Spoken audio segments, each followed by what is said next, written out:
all work together to make sure your experience is second to none, whether you drive a Ford or not. Also, check out the gold certified pre-owned inventory at Woody Anderson Ford for great deals every day. Stop by and see them at Jordan and Sparkman or at Woody Anderson of Madison on Hughes Road, or visit WoodyAndersonFord.com. The Huntsville Men's Clinic opened in 2020 for guys who get it done. Let's talk, fellas. You solve problems all day at work. You fix your sink when it's broken. But when it comes to ED and low T, it doesn't get done. We get it. You hate going to the doctor, but you're the guy that fixes things. At the Huntsville Men's Clinic, there's nothing to fear and no reason to delay. We've been destroying bedroom boredom for years. Our friendly, discreet team of urologists and doctors will take the time to listen. So if you haven't fixed this, call us. When the pills fail, call us. If you feel like you've tried everything, call us. Here, there's hope. From the conventional to the next level. We even offer treatments for size increase with instant results. Imagine finally taking care of this with no surgery. It's time to be confident. Join the thousands of guys who have found success after walking through our doors. Will you be one of them? Dial 256-368-0333 or go to HuntsvilleMen'sClinic.com to schedule a $99 male performance consultation, including blood work. Do it for you. Do it for her. HuntsvilleMen'sClinic.com. Book your appointment now. You don't have to go somewhere else just so you can go somewhere new. Plan your next vacation with Huntsville International Airport and Breeze Airways. Enjoy friendly, convenient, nonstop travel to some of the most exciting destinations in the U.S., including the home of iconic casinos, world-class shows, dining, and entertainment. Las Vegas. With flights starting as low as just $79, Breeze has got you covered with easy, breezy, nonstop flights to Las Vegas. Book nonstop to Las Vegas now at flybreeze.com. It's time to get ready for game day. That means Alabama football and tailgating. Whether you're tailgating at home or at Bryant-Denny, visit Brooks & Collier for North Alabama's largest selection of premium grills and smokers like Big Green Egg, Blaze, Delta Heat, Memphis, and Traeger. Satisfy any palate with our wall of rubs and seasonings. For all your tailgating needs, visit Brooks & Collier at 813 Meridian Street or at brooksandcollier.com. An Alabama tradition for over 75 years. Roll Tide.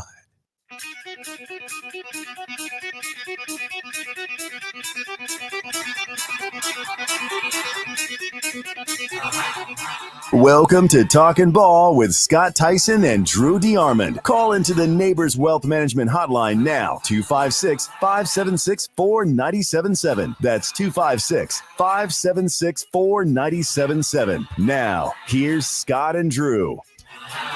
Welcome in. Welcome back. It is another brand new live edition of Talking Ball, 97.7 ESPN The Zone. Scott Tyson, Drew DeArmond. Okay, there we go.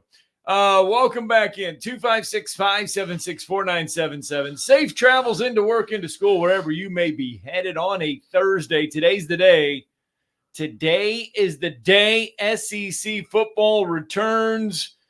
You get not one, but two SEC games this evening. I don't know if they're worth watching, but you get two of them. Arkansas welcoming Arkansas Pine Bluff tonight. 48.5-point favorite are the Hogs. Better be. And then you get number 11 Missouri, who Eli Drinkwitz has been on a tear over the last 48 hours, encouraging Missouri fans to sell out the game tonight as number 11 Missouri hosts Murray State.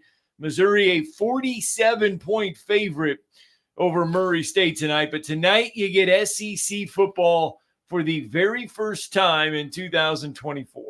Yep, and Jody Wright's taking over at Murray State, former Alabama assistant under Nick Saban, and done some time in the NFL and South Carolina and UAB. So happy for Coach, but he's got a tough one there on the road at Mizzou and Columbia.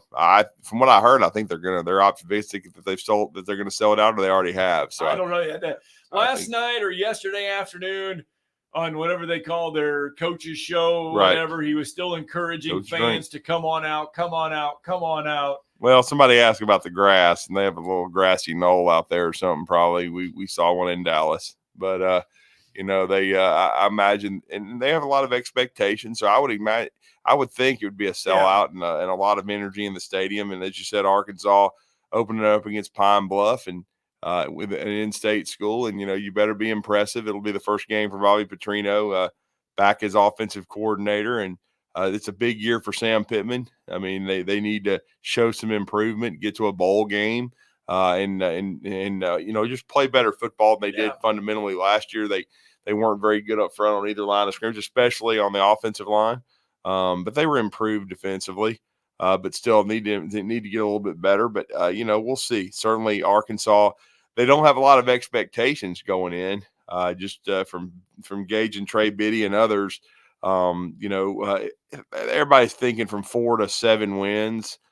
7 probably being the ceiling for Arkansas because the SEC is so deep. But certainly, they need to get this win tonight. I mean, this is 48.5 point favorite. Go out and show it. Yeah. Show that you are.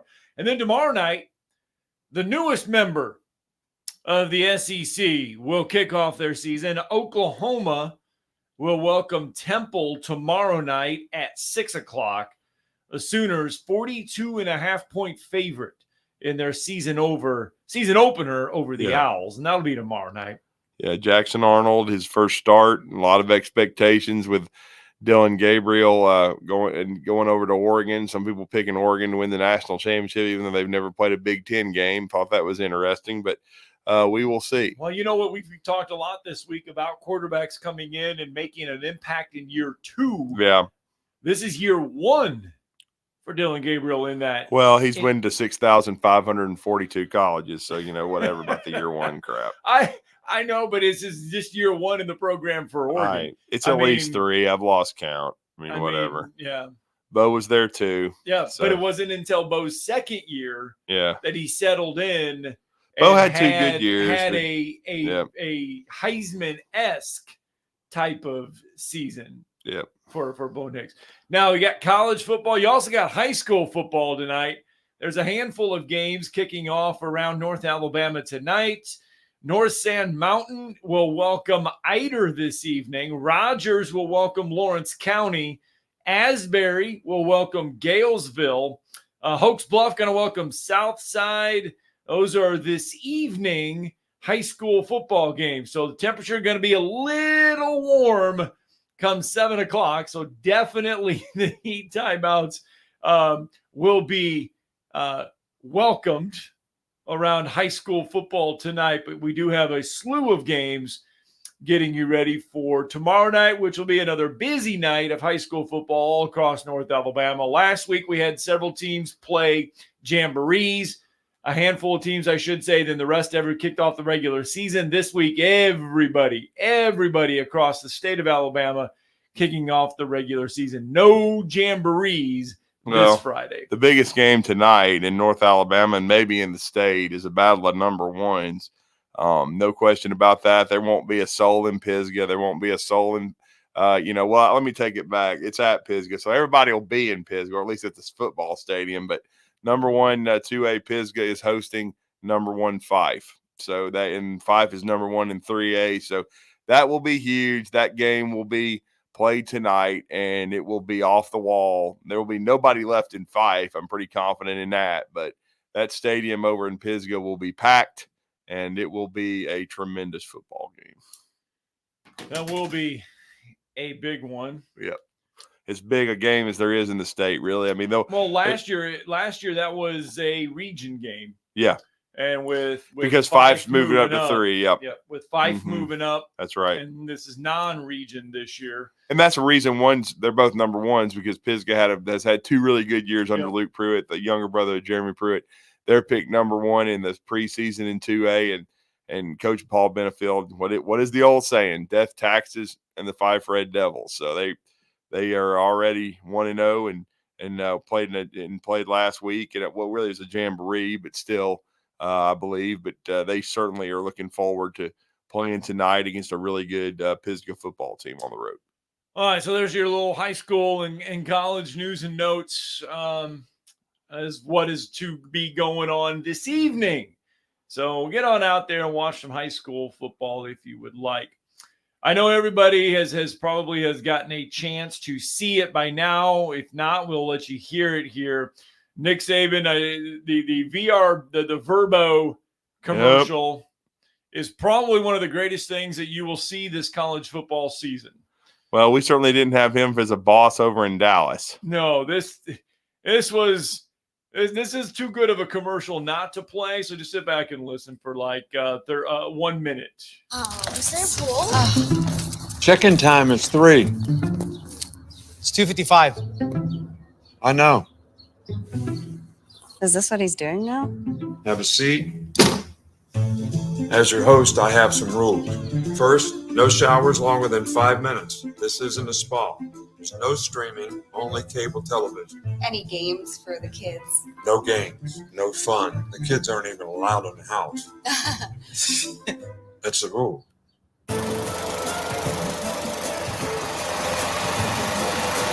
There's a great barbecue outside, but don't touch that. How'd you guys get inside?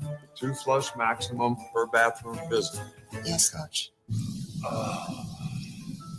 You guys got about 10 minutes because this is daddy time in the tub. Meanwhile, at a Verbo, when other vacation rentals make you share your turf with a host, try one you have all to yourself. There you go. Oh, kids are not allowed. Check-in is at 3. And mowing his own grass. Oh, man. I saw that yesterday and was like, Classic, man. That's pretty good. So that is what Nick Saban is up to, doing Verbo commercials and Making predictions he hates. yes. Oh, hypotheticals. Yep. I listened to Game Day for about 3 minutes and stretches on Saturday. Right. And the only parts that I heard were, you guys are going to get used to me talking about I do not like hypotheticals. So don't ask me hypothetical questions. Yep. Yeah. Anyway. 256-576-4977. You can join us on the phone lines this morning.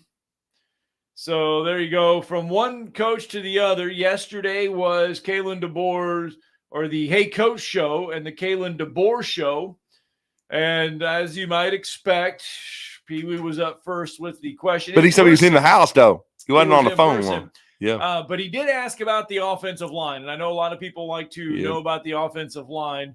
And here was Coach's response to everything that's gone on with the offensive line so far in fall camp. And, it's really cool because these guys, I think, first come in and there's some new pieces compared to where we were at even this spring, which you saw in the spring game, whether it's left tackle or center, the other 3 positions, at least the people who are making it up, really very similar. But those guys, when we started camp, understanding how to work together and just really kind of to gel and teaching each other. Because there's Caden Proctor wasn't here this spring, teaching them the offense and really that language and the verbiage that we use. And then what you really see is you kind of see that level of execution increase. And then you get to the point now where, just the physicality and, imposing your will type of mindset that you want to have as an offensive line. That's the level where they're working to now, is really trying to create that, and I always talk to our team about, you don't install cool plays to create that attitude. You just create it through that hard work and the grit and the people that are there. And the plays help them feel good about starting point when it comes to execution, but it's the people that really, come together in a special way, are there to support each other. And you want to play the game the way it's meant to be played, and it starts up front. He did say they're going to continue to rotate along that offensive line, and as well as the wide receiver position as well. Could see 6 to 7 wide receivers come Saturday. Yeah, I've been wanting to get a gauge for that. Steve Moulton asked him that on the coaches teleconference, a.k.a. the Steve Moulton show. Steve does a great job connecting with all the coaches. And I felt like going into camp, or as it was breaking, that they had at least 6, if not 7. Rico Scott maybe trying to give him an 8th guy. But I felt like they were 6 and with Caleb Odom even 7 deep. So feels like the wide receiver core is coming along very nicely. And I expected people to ask about the offensive line, and it does look like they're going to rotate at right tackle the first couple of games. So we'll see Will Conformi and Elijah Pritchett both in the lineup until that plays itself out, probably before they go to Wisconsin to place Luke Fickell and the Badgers. All right, 256-576-4977. Let's go out to the phone lines. Mark from Spring Hill is with us. Good morning, Mark. Morning. Hey, morning, guys. First, I want to say I really appreciate you guys. Y'all do a good job every day. I enjoy getting to call in when I do. It is the best radio station in North Alabama, period. There's a couple up here in Tennessee not worth listening to, but y'all do a great job. I want to say that first. And both of y'all, I think how y'all are different brings great for the listeners. So thank you, first of all. And I really appreciate what y'all do in this station. Appreciate it. Yes, sir. I just wanted to ask, y'all know if our defensive coordinator is going to be I got this 2-part question. If he's going to be on the field, I'm assuming he is. And then the offensive coordinator, I'm assuming is going to be up in the box. And the third thing is this, and I'll hang up and listen. I got to watch, I went back and looked at Coach DeBoer at the Washington, Texas game. Yeah. And I like how he is. He's not a Lane Kiffin, a nut, like, let's go pop the popcorn and watch the game. But he's got the right kind of emotion. I think that's going to be different. I like it. I didn't know if you'd comment on that. He's got the right emotion for his players, but he's not an overzealous coach. So I guess you answered the first two. Your thoughts on the third. Thank you. Well, Nick Sheridan will be up in the box as the offensive coordinator for the University of Alabama and quarterbacks coach. They'll only have 2 coaches in the box. The other one will be Colin Hitzler, who is the co-defensive coordinator and safeties coach. That will be the 2 guys up top for the University of Alabama. Kane Womack, who is the DC, will be on the sidelines. The other co-DC, Mo Lindquist, will be on the sidelines as well. So all the rest of the coaches, besides Nick Sheridan and Colin Hitzler, will be down on the sidelines working the game as far as that are on the on-field coaching staff, from what Kalen DeBoer released this week. Yeah. And so that's how that's going to work. And I do like Kalen DeBoer's, his temperament. I watched some of that game as well. The way Texas, was kind of taken apart by Washington. Washington schemed him up, did a great job. Was balanced, but threw the football quite well, quite effectively. And, Penix is a pocket guy, but he still had enough mobility to give, the Longhorns some problems. So, yeah, it was really interesting to watch, and I enjoyed, seeing it again from another perspective, because at the time you see it live, you don't realize Nick Saban's about to retire. Your next head coach is at the University of Washington. But it was neat kind of watching that game yesterday. And I know they also replayed the Boogeyman beating Kirby again. Kind of weird to go back and watch that and be like, wow, little did we know. Yeah. Little did we know. Let's get our first break in, shall we? It's 97.7 ESPN The Zone. Talking Ball, Scott Tyson, Drew DeArmond.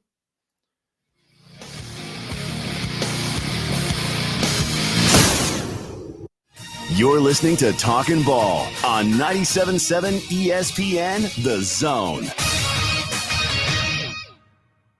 Got a wreck on the parkway around Bob Wallace. It may actually be over on the service road. They're reporting injuries there. Also injuries in a wreck, Little Lonis and James Street. Got Hemsey County Fire headed for that one. Officers, construction workers, and first responders put their lives on the line every time they step on the roadway. You can make it safer for them. Slow down or move over. It's the law. Captain Nick in the Valley Skywatch Traffic Center. The Huntsville Men's Clinic open in 2020 for guys who get it done.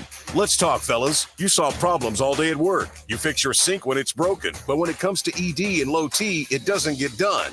We get it. You hate going to the doctor, but you're the guy that fixes things. At the Huntsville Men's Clinic, there's nothing to fear and no reason to delay. We've been destroying bedroom boredom for years. Our friendly, discreet team of urologists and doctors will take the time to listen. So if you haven't fixed this, call us. When the pills fail, call us. If you feel like you've tried everything, call us. Here, there's hope, from the conventional to the next level. We even offer treatments for size increase with instant results. Imagine finally taking care of this with no surgery. It's time to be confident. Join the thousands of guys who've found success after walking through our doors. Will you be one of them? Dial 256-368-0333 or go to HuntsvilleMen'sClinic.com to schedule a $99 male performance consultation, including blood work. Do it for you. Do it for her. HuntsvilleMen'sClinic.com. Book your appointment now.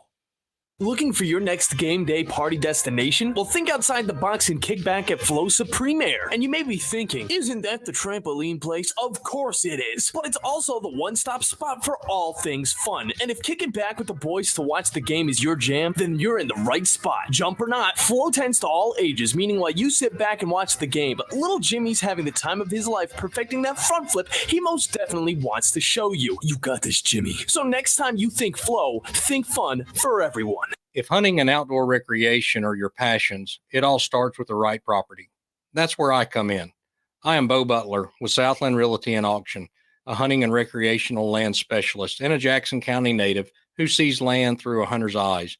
Just as you trust your guide on a big game hunt, you can trust me to find the perfect property for you. Thinking of selling? Let me help you make your land attract buyers. Remember, Bo knows land. Call me at 256-609-0512. Hi, my name is Dan Aldridge. I'm here to let you know about the Aldridge Law Firm and the soon-to-be-announced Legal Town Center.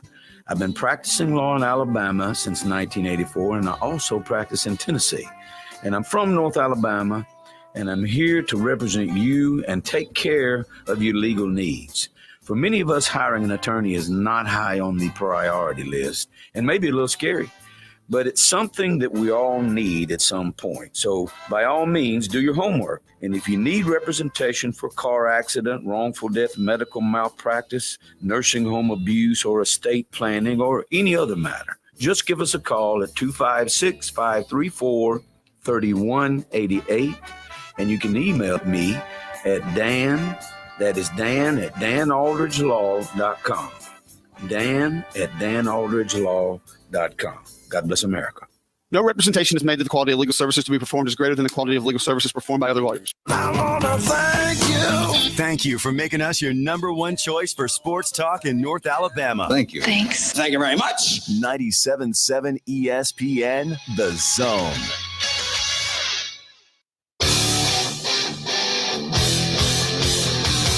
All right, welcome back. Talking Ball, 97.7 ESPN, The Zone. Scott Tyson, Drew DeArmond. Welcome back in, and one more NFL starter has been named. Just a short time ago, Jacoby Brissett named the starting quarterback for the New England Patriots over former North Carolina pick Drake May.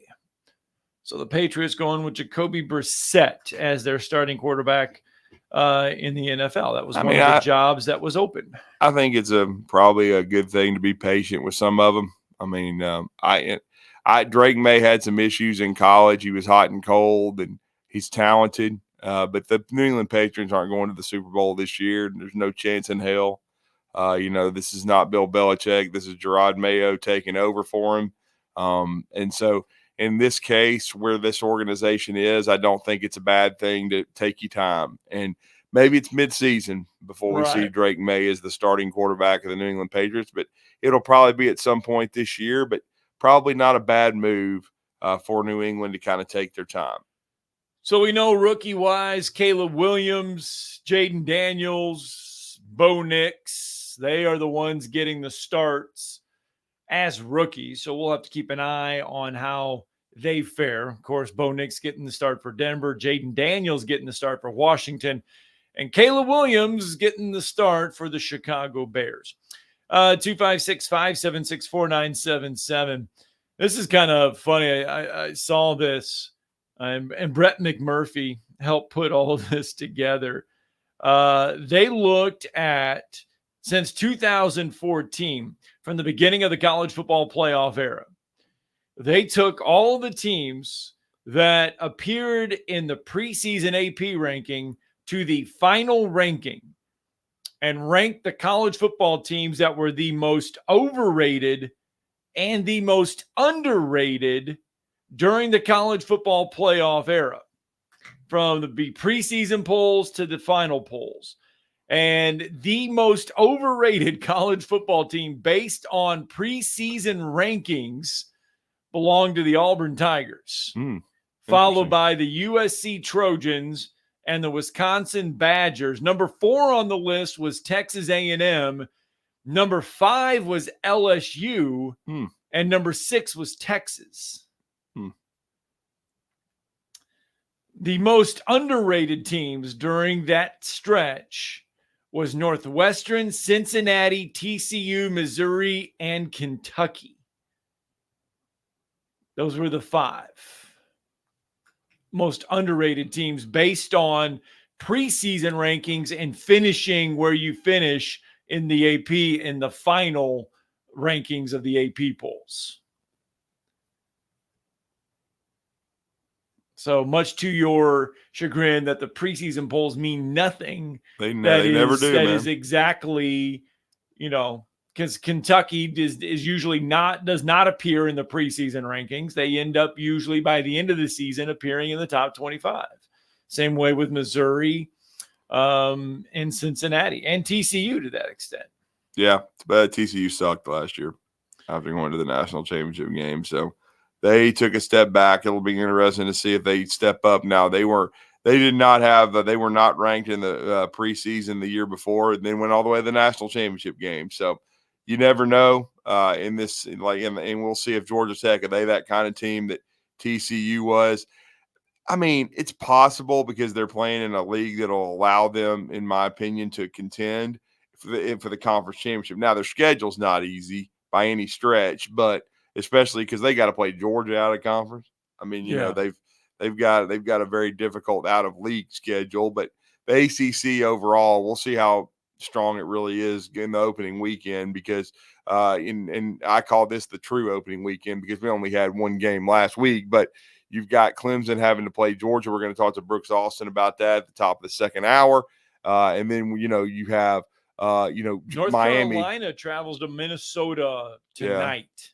Yeah, that's been kind of an under the radar game, but Miami having to go to Florida, and then like you said, Minnesota, who's got the New Hampshire QB everybody's been buzzing about, row the boat. Well, we'll see if they can take out North Carolina, and this is the Drake May era is now over. You just mentioned that Drake is going to be the second string QB to start the season with the New England Patriots. So a new era for Mac Brown, who keeps on chugging, and the Gene Chizik is now newly retired.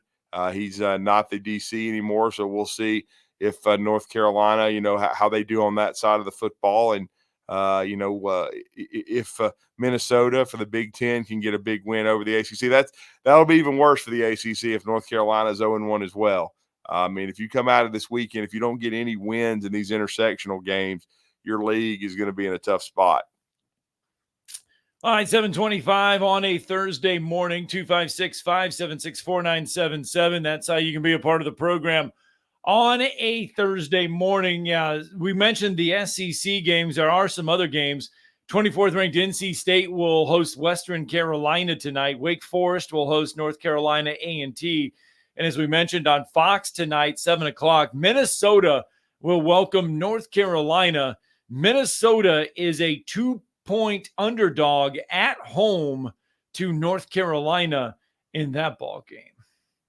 So that is going on this evening. Other top 25 action, I believe that's the only other top 25. Oh, my bad. 22nd ranked Kansas is at home tonight against Lindenwood. And then 12th ranked Utah is at home tonight against Southern Utah. If that piques your interest in any of that. I mean, they probably want to at least there is a little excitement around Kansas football. They probably want to let them in free. But I believe they're playing. That's right. They're playing this one in Kansas City. They're playing it at the home of the Kansas City soccer team or whatever, the Children's Mercy the one Park, that Mahomes owns. Because their stadium is under construction and they will not play at home all year. That's right. I didn't know it was all year, but yeah, they're putting some money into that stadium now where they won't let people in free. 256-576. Lance Leopold. Yeah, 256-576-4977. Tell you what, let's get a break in. When we come back, Mike Elko, in an article with The Athletic, explains some of the culture issues he had to try and break when he arrived Like at going Texas to sleep A&M. in the training room. Like showing up on time. Yeah, showing up on time. That was a big thing. Wait till you hear some of this. Well, come on. The guy on the Ponderosa, he did everything right. You're listening to Talkin' Ball on 97.7 ESPN, The Zone. From the Fox 54 Weather Center, I'm Chief Meteorologist Jordan Dressman. A mostly to partly sunny sky this afternoon. Temperatures once again climbing into the upper 90s. Some of us could see the lower triple digits. The only thing that would keep us a little bit cooler today is that there is a small opportunity that we could see a couple of isolated showers through the heart of the afternoon, early into the evening. Otherwise, the rest of us stay dry. We drop into the low and mid 70s as we head into the overnight. Mostly to partly sunny sky for your Friday. Temperatures again climbing into the upper 90s. A couple of folks looking at the lower triple digits. And again, a couple of isolated, widely scattered showers and thunderstorms are going to be in the forecast. I'm Chief Meteorologist Jordan Dressman on your home for ESPN Radio, 97.7 ESPN. The Zone. Got a couple of wrecks showing now. Parkway and Bob Wallace is coming in as an injury type. Sounds like it's on one of the access roads there. We had a wreck at Little Lonis and James Street. That one's coming in with injuries as well. Do you want to stay active and have fun? The YMCA has fitness classes, swimming, and lots of family activities. There's something for everyone at the Y. You can join and be part of their community. YMCAHuntsville.org. Captain Eck in the Valley Skywatch Traffic Center. By now, you know about Eagle Masonry and Insulation, and maybe you know that Eagle also does landscaping and dirt work. But how about after paint work? Shower doors, shelving, and mirrors, all taken care of by Eagle, the same Eagle that takes care of all your masonry, insulation, and landscaping needs. Eagle brings the same level of expertise to all these disciplines, and they're ready to provide you with a free quote. The website is the same, insulatewitheagle.com, as is the phone number, 256-755-1556. Give them a call and see what Eagle can do for you. Eagle saves you time. Eagle saves you money. It's time to get ready for game day. That means Alabama football and tailgate. Whether you're tailgating at home or at Bryant-Denny, visit Brooks & Collier for North Alabama's largest selection of premium grills and smokers like Big Green Egg, Blaze, Delta Heat, Memphis, and Traeger. Satisfy any palate with our wall of rubs and seasonings. For all your tailgating needs, visit Brooks & Collier at 813 Meridian Street or at brooksandcollier.com. An Alabama tradition for over 75 years. Roll Tide. This summer, make it a Woody Anderson Ford. Make it 0% financing, make it no down payment, and make no payments for 90 days. Hey folks, Bobby White back again for Woody Anderson Ford. It's our Ford summer sales event, and I promise you can save serious dollars on a large selection of our 2024 Fords. We've got financing as low as 0% for 36 months on 2024 F-150, Explorer, Expedition, Edge, Escape, plus all-electric F-150 Lightning and Mustang Mach-E. And on all these Fords I just mentioned, you'll make no down payment and no payments for 90 days. Can you say Orange Beach, here we come? This is going to be a good summer. Come choose from over 550 new Fords, and you'll learn firsthand that nobody will work harder to earn your business. Brand new award-winning Fords with 0% financing, no down payment, and no payment for 90 days with your good credit. This offer ends 9/3/24. Come see us today and make it a Woody Anderson Ford. Hope to see you soon. Are you tired of chasing a roofing contractor to show up on time or even show up at all? I'm Sam Fleming with Fleming Roofing and Restoration. Our motto at Fleming Roofing is we show up. Our goal at Fleming Roofing is to provide the reliable customer service that you deserve, and we have the resources to meet all of your roofing needs: residential, commercial, industrial, replacement, or repairs. We are manufacturer certified for roof coatings, single-ply membranes, and asphalt shingles. Whenever you need a roofing professional you can count on, call Fleming Roofing and Restoration. We are committed to finding the solution that meets your needs. We don't have quotas or heavy-handed sales tactics. Fleming Roofing. We have expert experience. We show up. Free estimates. Residential, commercial, industrial, replacement, or repairs. Check us out at FlemingHSV.com. FlemingHSV.com. When you need a quick response, it's Fleming Roofing and Restoration. We show up. This will turn journalism on its ear. Watch our stream on WZZN TV on Twitch and YouTube. But you are the greatest hero. in American history. We are 97.7 ESPN, The Zone.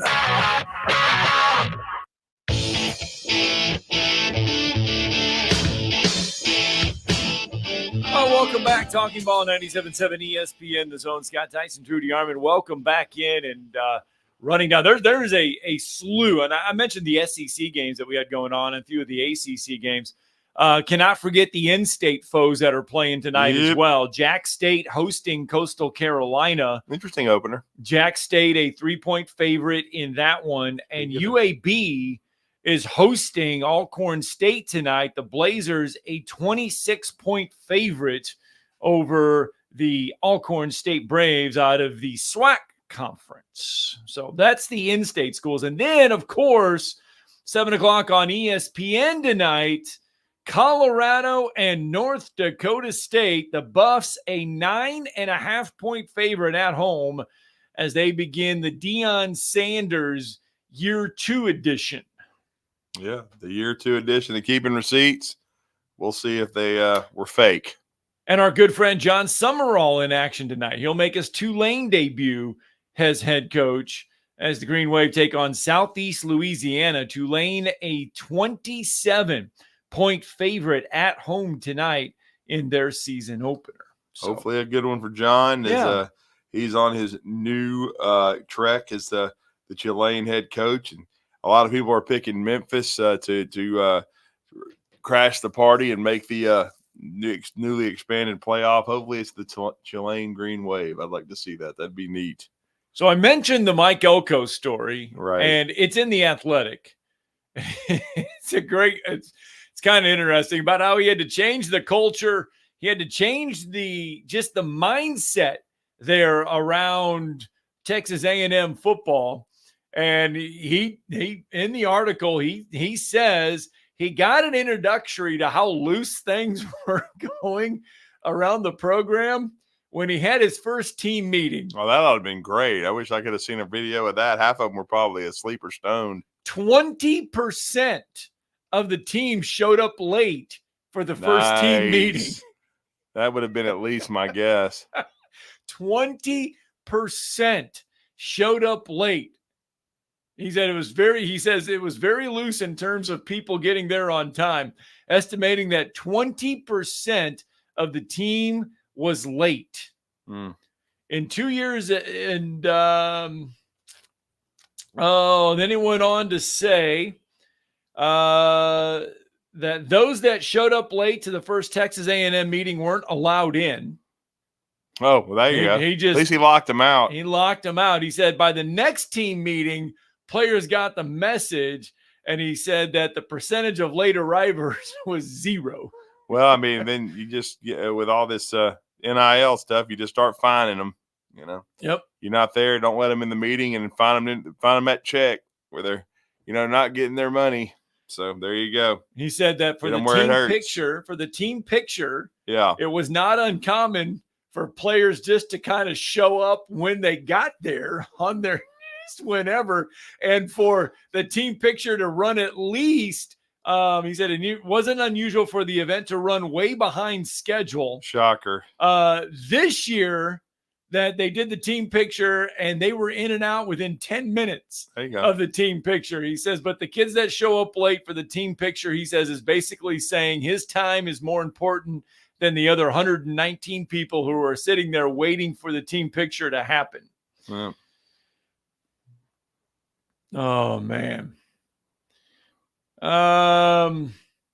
During team meals, players are expected to avoid scrolling on their phones now so that they can spend time talking to each other. It says it's not about Mike Elko said, put away your cell phones. You're on your own in college for the large part. You're with your teammates for 25 minutes. You can eat dinner with them. He says, so for those 25 minutes, put it down, talk to your teammates. Don't just sit there and scroll on your phone. Well, I mean, we saw it, you're trying to breed camaraderie and focus and in oneness on your football team. No question about it. We've We've seen it on the high school level. We've seen it on the college level, probably even in the NFL. I know the NFL, these guys are pros, and now they're basically pros in college. But, you want to focus on, the football game, not social media. There'll be a time and place for that. But you want to stay focused on the task at hand, on winning a football game, or, talking with your teammates at a meal, being on time to practice. I'm not surprised. There was a lot of things that needed to be fixed in that A&M program because the inmates were running the asylum because, Poncho, Cisco, whatever you want to call him, Dirt Neck, he didn't have a clue what was going on. He had no grip on that football team. I don't think those players respected him. He was too busy lying to the media and lying to everybody else about, how much they were spending in their collective and, accusing other people of cheating. The ones that yell the loudest about cheating are the ones that are. Right. Okay. Right. 9 times out of 10, they don't want the focus on that. They don't want you to put the flashlight on their program, afraid you'll see all the roaches running around. Okay. Well, that's basically what Texas A&M was, because they were, they went out and bought a recruiting class, and it was legal. But again, Jimbo going around trying to tell everybody that's not what they were doing, blah, blah, blah. I mean, you think everybody's stupid? And then, like I said, he had talent. There's no question about it. It's scattered throughout the SEC and college football now. But he just couldn't keep everybody, rowing the boat in the same direction. He's always been able to recruit. He just can't develop.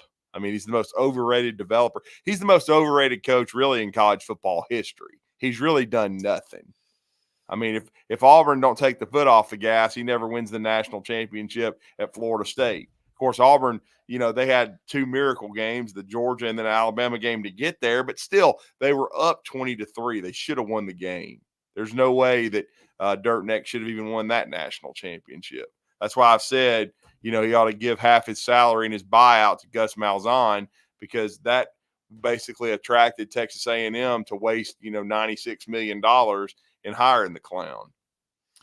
All right, 256-576-4977. You can join us on the phone lines. I think that's why then there's so much intrigue around this Texas A&M Notre Dame game on Saturday, simply from the standpoint that how much more improved will Texas? I don't want to know, is improved the right word, or how much more detail oriented will this Texas A&M team be? Well, I mean, they're going to be. I think they're a dark horse.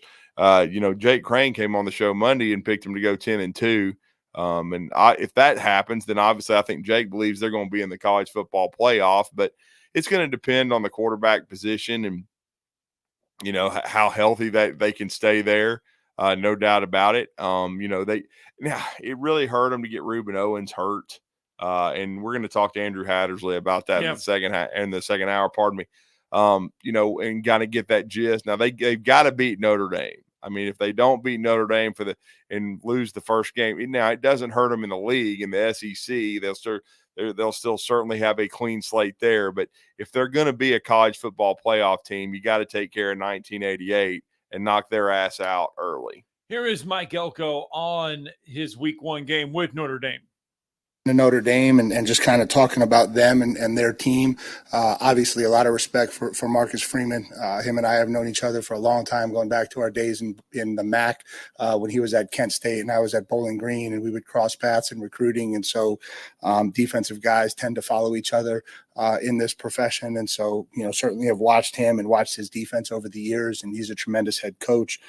Offensively, last year they were the 7th ranked scoring offense in the country. They went out in the offseason, they hired Mike Denbrock, who was the leader of the number 1 total offense and scoring offense in the country. And so we expect them to be extremely prolific on that side of the ball. It starts with the quarterback, who I have some familiarity with, obviously Riley Leonard and everything that he brings to the table, but a true dual threat quarterback, I think, who can hurt you both with his arm and with his legs. And so he presents a huge challenge in the backfield. They have always had a lot of running backs and always been able to roll through guys. Jeremiah Love steps in this year to be the guy, but we anticipate that being a group of guys that roll back there like it kind of always has been.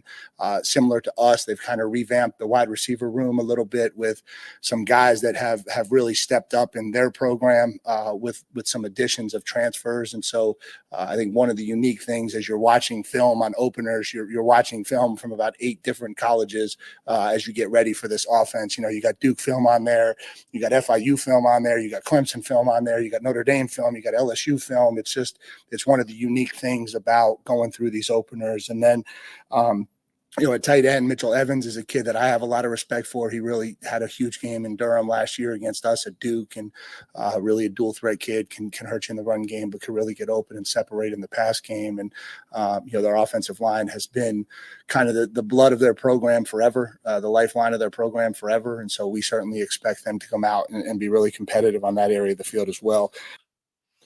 There you go. A little bit on Mike Elko previewing what he thinks will happen with the Notre Dame game. And it's kind of interesting because I'm sure he is like a handful of college coaches going into week 1. You're pulling up film because of the transfer portal now. You're pulling up film from several different teams and several different games to get an idea of every player that's going to be playing. Yeah, you have to a little bit. You have to watch them at different places and see how they're, how you anticipate them playing. But honestly, it's just about yourself. You got to be prepared. You may not figure things out till halfway through the first quarter, if not the end.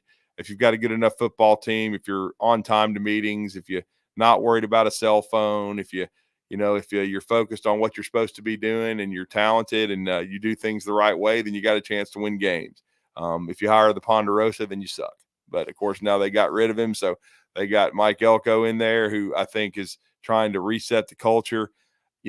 I don't have him in the playoff. I did put him in the top 10 in the SEC. I believe I had him finishing 10th, but I did say 5 through 10 is kind of a crapshoot. It's everybody jumbled up. I do think A&M can be very dangerous. I do think they still have enough talent, and I do think coaching matters. And I've said it all off season that I thought Mike Elko might not be the sexiest name they could have hired, but he did a great job at Duke for 2 years, and I think definitely he's a good fit. The best coach in the last 30 years for A&M was R.C. Slocum, who took over after Jackie Sherrill was let go and was the defensive coordinator. And at that time, I'm sure it wasn't considered a sexy hire, but he did an outstanding job and understood that place very well and won a lot of football games. And when Mike Elko was there, Dirtneck was 34-15. When he wasn't there, team meetings. Everyone just come on your own time. Yeah, and team pictures and all that other good stuff. Not surprising. I'm sure if somebody really delved into the whole Jimbo Fisher era. Why would you want to? We would find a lot of stuff like that, though. I wouldn't want to. I could give a rat's ass about it. I'm just glad I was right and his ass is fired. Wish he could give me a loan, but hey, whatever. Yes, he could. And he'll be, he wants to coach somewhere next year. Well, they'll probably have an opening in Texas high school somewhere. All right, let's get a break in. 256-576-4977. You are free to join us if you would like after the break. It's Talking Ball 97.7 ESPN, The Zone. You're listening to Talkin' Ball on 97.7 ESPN, The Zone. Got an injury rate reported southbound on the Parkway between Governors and Bob Wallace. Also got injuries reported on Little Lonas at James Street. Other than that, we're event-free this morning. Everything else seems to be moving along nicely. Do you know who to call when you need a heart doctor? You could write this name down now so you have it in the future. Dr. Randall Burns is at Huntsville Heart Specialist on Bob Wallace Avenue. Captain Nick in the Valley Skywatch Traffic Center. It's the dawning of a new age in Tuscaloosa. I understand what Alabama football is all about. Roll time. Join the Crimson Tide as the Kalen DuBois era begins. Touchdown! Join us Saturday as the Crimson Tide kick off the 2024 season at home against the Western Kentucky Hilltoppers. Our coverage begins at 3 on your home for Alabama football. Listen to Alabama football all season long on 97.7 ESPN The Zone. You need a lawyer and pick up the phone. I'm attorney Gary Lackey. When you call for a lawyer, where does that phone ring? My phone rings in my office. I'm attorney Justin Lackey. My phone rings in my office too. So does mine. I'm attorney Jennifer Lackey. And when you've been hurt and need help, we're the ones who take your call. The Lackey Law Firm. The Lackey Law Family. 1-800-4RIGHTS. No representation is made that the quality of the legal services to be performed is greater than the quality of legal services performed by other lawyers. SportsMed is the official team physicians of the Rocket City Trash Pandas. And if the pros trust SportsMed, you can too. SportsMed provides every service you might need for complete orthopedic care, specializing in orthopedic surgery, sports medicine, joint replacement, spine surgery, neurosurgery, and podiatry. And they offer their own brace shop, in-house full-body MRI, physical therapy, walk-in clinic, and so much more.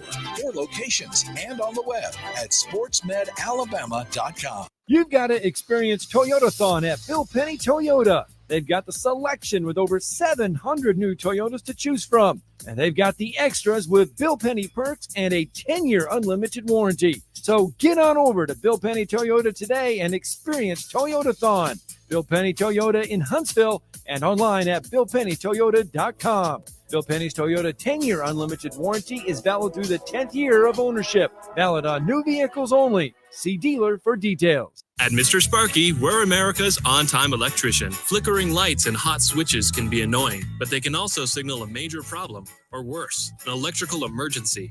So play it safe and leave it to the experts at Mr. Sparky. Trust our team of professional, clean, and friendly electricians. We'll get it done right and get it done safely. You don't have to put up with any malarkey. Call 888-8-SPARKY. Independently owned and operated, licensed in the respective state or county. This segment of Talkin' Ball is brought to you by University Kia, the #1 volume Kia dealer in the state of Alabama. Located online at universitykia.com. In the SEC is getting a payday. Yeah. Tennessee Athletic Director Danny White, the Vols are amending his contract to make him the highest paid athletic director in the SEC. Wow. White will jump to an annual base salary of $2.75 million. His contract remains 6 years, and it's going to roll through 2030. But Danny White, money-wise, will become the highest paid athletic director in the SEC. Interesting. We'll see if Josh Heupel can continue to win. Rick Barnes. Yeah, Barnes is good. I mean, look, man, people criticize Rick Barnes. They're not going to do better than Rick Barnes right now. Just shut up and let him coach. And we all know what Tony Vitello did. You know, hopefully the bats weren't rolled, but even if they were, he got away with it. You know. Jamarcus Shepard, Alabama's wide receiver coach, chatted with the media yesterday as well. And he described Alabama's wide receiver room.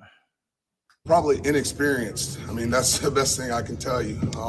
Just haven't had a ton of experience out there, but we're going to get it. It's on the way. It's coming here soon. The practices really are their experience. So, you know, even in saying that, I've given them plenty of experience in practice. Now, you know, being in the game environment, it really isn't a lot different. We put them through so much in practices that really I hope for the games to be a lot easier than what we're going to do in practice. Well, I mean, it's 110% correct there. I mean, yeah. When you look at it, Kobe Prentice has played a role the last 2 years and he probably has the most experience at Alabama of the group. Jeremy Bernard's experience was at 2 different places. It was at Michigan State and then at Washington. He has not played at Alabama. You know, Ryan Williams is a true freshman. Cole Adams is a redshirt freshman with limited experience. Probably second on that totem pole would be Kendrick Law. And it's mostly been, you know, some kickoff return, some stuff some gadget stuff as a runner. It hasn't caught that many passes. been involved as a receiver. So there really is a lot of inexperience. Emmanuel Henderson spent half the year hurt last year. He's right. I mean, these guys I think are talented. Caleb Odom's a true freshman. Rico Scott's a true freshman. As you get down that depth chart. So there isn't a lot of production. I mean, we all know who produced last year. Bond's driving a Lamborghini, in Austin, Texas. Yeah. And then and I think Burton's going to have a great rookie year with the Bengals. He looks like he's doing a good job, but that was your two lead receivers far and away. And one's in a different collegiate environment. The other one's in the NFL. And then, of course, you also got another kid that had a little bit of experience last year, Jalen Hale, but he got hurt. And so he's out with a lower leg, knee, whatever you want to say.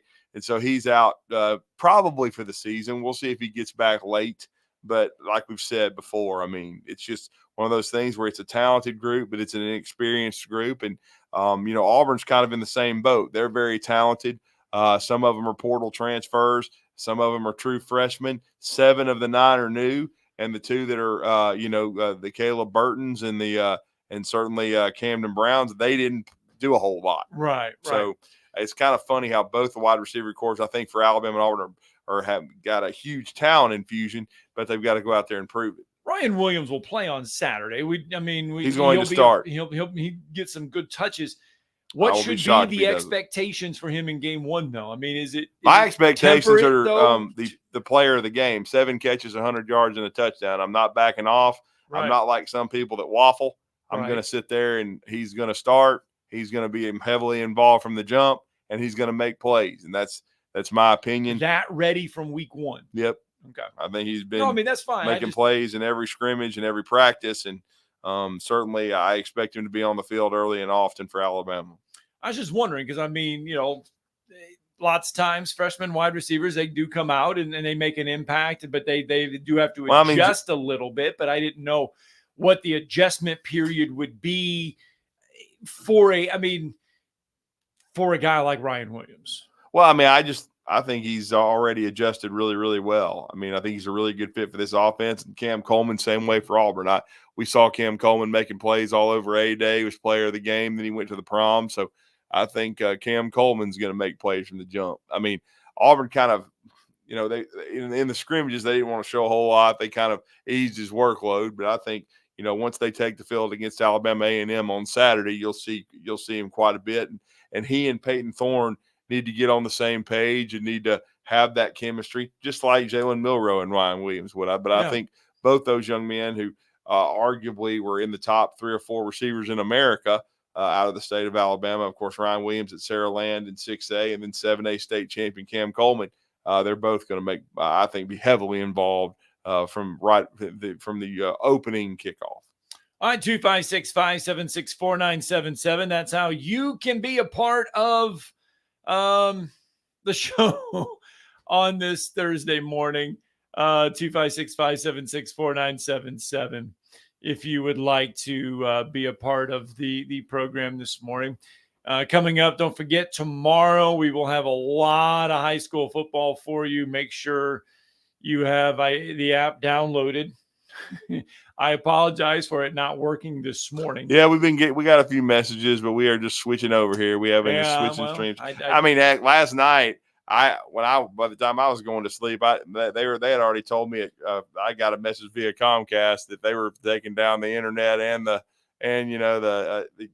cable and everything. So you're going to have an interruption in service all dang night. I had a 55-minute notice that they were going to stop the stream and we needed the new one up. Yeah. It's going to take at least 24 hours. Sorry about that, get everybody. The new one going. So yeah, not an easy switch. No, not able. But we to don't. Do it we got all our games on Friday on our network, so we'll have it up by Friday. It'll be definitely up by Friday. Stay patient with sure. Us. Just not going to get it up.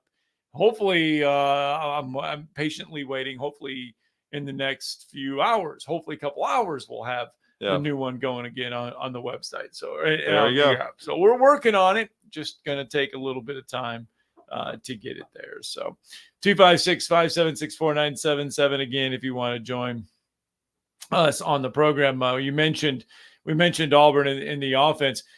Derek Nix, the offensive coordinator for the Auburn Tigers, they were talking yesterday to some of the players and everything, and Nix let one of his season goals kind of slip out a little bit, and that is he wants the offense to average 40 points a contest this season. That's the goal for Auburn, is to average 40 points a contest.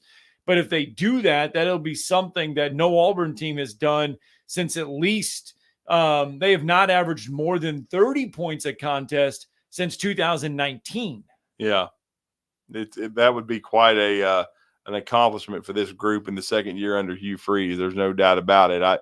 We'll see. I mean, they have a difficult schedule, but I think they got a chance to get off to a good start against Alabama A&M. We'll certainly get a chance to see that up close on Saturday.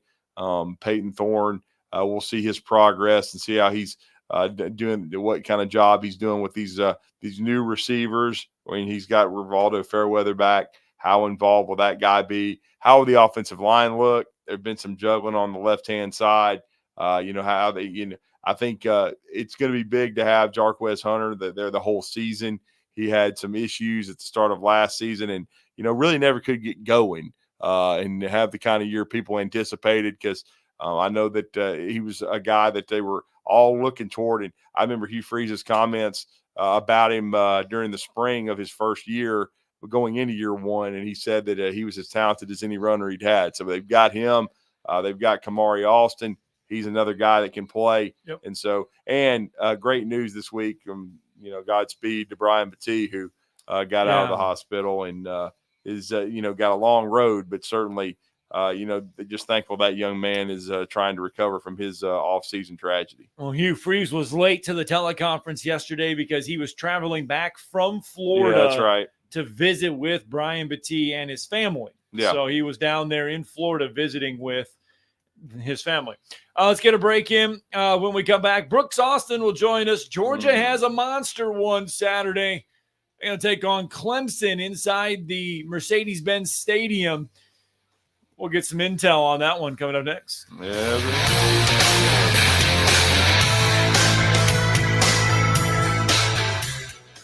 This is Brent Musburger's VSiN Action Update on 97.7 ESPN The Zone. Check out VSiN's catalog of original podcasts, daily and weekly programming to keep you in the know when you're on the go.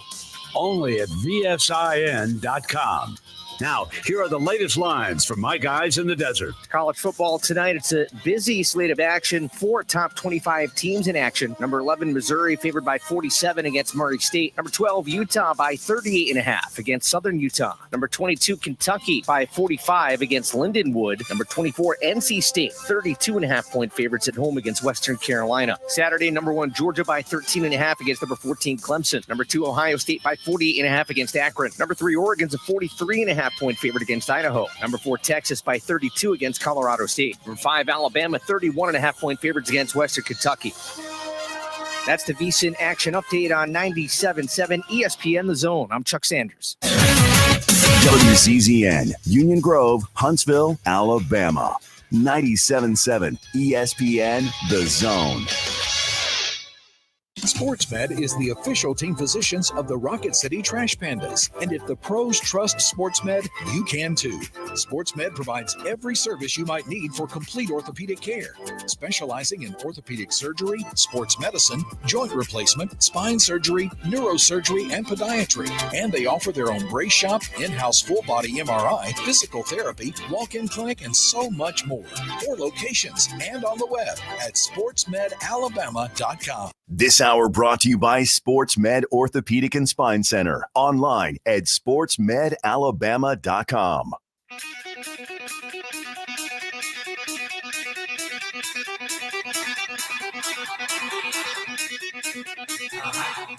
Welcome to Talkin' Ball with Scott Tyson and Drew DeArmond. Call into the Neighbors Wealth Management Hotline now, 256-576-4977. That's 256-576-4977. Now, here's Scott and Drew. All right, welcome back. Talking Ball, 97.7 ESPN The Zone. Scott Tyson, Drew DeArmond. Welcome back into the program. Of course, SportsMed Orthopedic Surgery and Spine Center helping us kick off hour number 2. SportsMedAlabama.com. That's how you can find them online. 256-881-5151. That's how you can get a hold of them on the phone lines so you can experience that SportsMed difference. They're dedicated to providing care that improves lives. It's SportsMed Orthopedic Surgery and Spine Center. Now, coming up Saturday inside Mercedes-Benz Stadium, the roof will be closed. It is Georgia. It is Clemson. The Aflac/Chick-fil-A kickoff. An anticipated opener between the two teams because, number one, we have an idea of what Georgia could look like. We have an idea of what Clemson might look like. We just don't know to the extent of how good either one of them will be when it's all said and done. I mean, we know Georgia will be really good, but no, Georgia's got one of the best rosters in college football. Our next guest has been breaking this game down for a good minute, and as we had him on Radio Row in Dallas, Texas. He was one of the most. He was on our definitely short list for the best dressed. There's no question about that. But he does a great job as director of recruiting for Sports Illustrated. They call him the film guy, and he's the lead editor for Bulldogs on SI, and that is Brooks Austin. Brooks, welcome, man. What's going on? Isn't that ZZ Top, sharp-dressed man? Yeah, he's a sharp-dressed man. Sometimes, y'all there? Yeah, go ahead, brother. Sometimes I wish my personal tailor was actually a sports fan because, man, he's gotten so many compliments on those suits. Definitely suits were the finest thing of that week for my performance out there in Dallas. So that was great. I'm gonna have to give him some props next time I see him. There ain't no doubt about that. No, there's no question. And you had some great. You were on top of it. You did a great job in the main media room. You've been doing a great job breaking down this Clemson Georgia matchup. I was watching your breakdown, and you were kind of going back to the Tax Slayer Bowl with Clemson against Kentucky, talking about the mesh, which is a huge part of what the Riley family does. Garrett Riley, of course, being the offensive coordinator for Clemson. And now we're going to see how much better Clay Klubnik is gotten because, that's going to be the key for Clemson in staying in this game. They've got to get good quarterback play.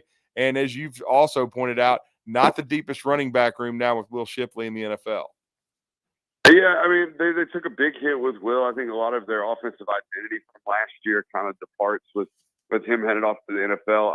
I got to be honest, though, the more and more I watch Clemson offensively, the more and more I'm optimistic that there is a tremendous amount of room for growth. I mean, I think a lot of people forget that Cade Klubnik he was heavily involved as a freshman, at least in the storyline of that football team. But last year was actually his first year starting, and there was a lot of, I just started playing football in college mistakes last year. I did a lot of turnovers in the red zone, a lot of putting the ball at risk and throwing into troublesome situations when, maybe he's under some pressure, or maybe when he's escaping. But I thought the biggest issue for Cade Klubnik and Clemson offensively last year, they led the nation in plays per game. They ran more plays than anybody else in college football, but they were terrible in the explosive metrics department. They were almost dead last in the ACC in yards per play. So they ran more plays than anybody else, and they moved the ball more ineffectively than anybody else in college football. And part of the reason was I thought Cade Klubnik turned down a lot of really, really explosive opportunities last year on film. Moments in the football game where the offensive coordinator is very clearly trying to design shots downfield on whether it be third and long or whether it be early in the possession where he's got an opportunity to take a shot downfield. I just thought there was a lot of moments where wide receivers were running to grass or were about to run to grass. The quarterback was turning those down. And I don't know about you guys, but nothing would make me more frustrated as an offensive coordinator is if I'm watching the film or if I'm in the box and I feel like I'm designing winners for my quarterback and my offense, only for him to turn them down for whatever reason, whether he's not confident to make the throw or whether he's just not seeing the field right. I will say this. I think more so than anything else, the helmet communications, being able to talk to your quarterback, I think those things are going to clean up this type of stuff, guys, because you can imagine I'm only going to be taking 3 or 4 shots downfield per game, really, anyways. I'm talking about moments in the game where I'm trying to throw a 50-yard completion. Well, in those moments, when I call that play, I can tell that quarterback, hey, you got to read this post to deep over. Make sure you read it post to deep over. Don't just immediately check the ball down.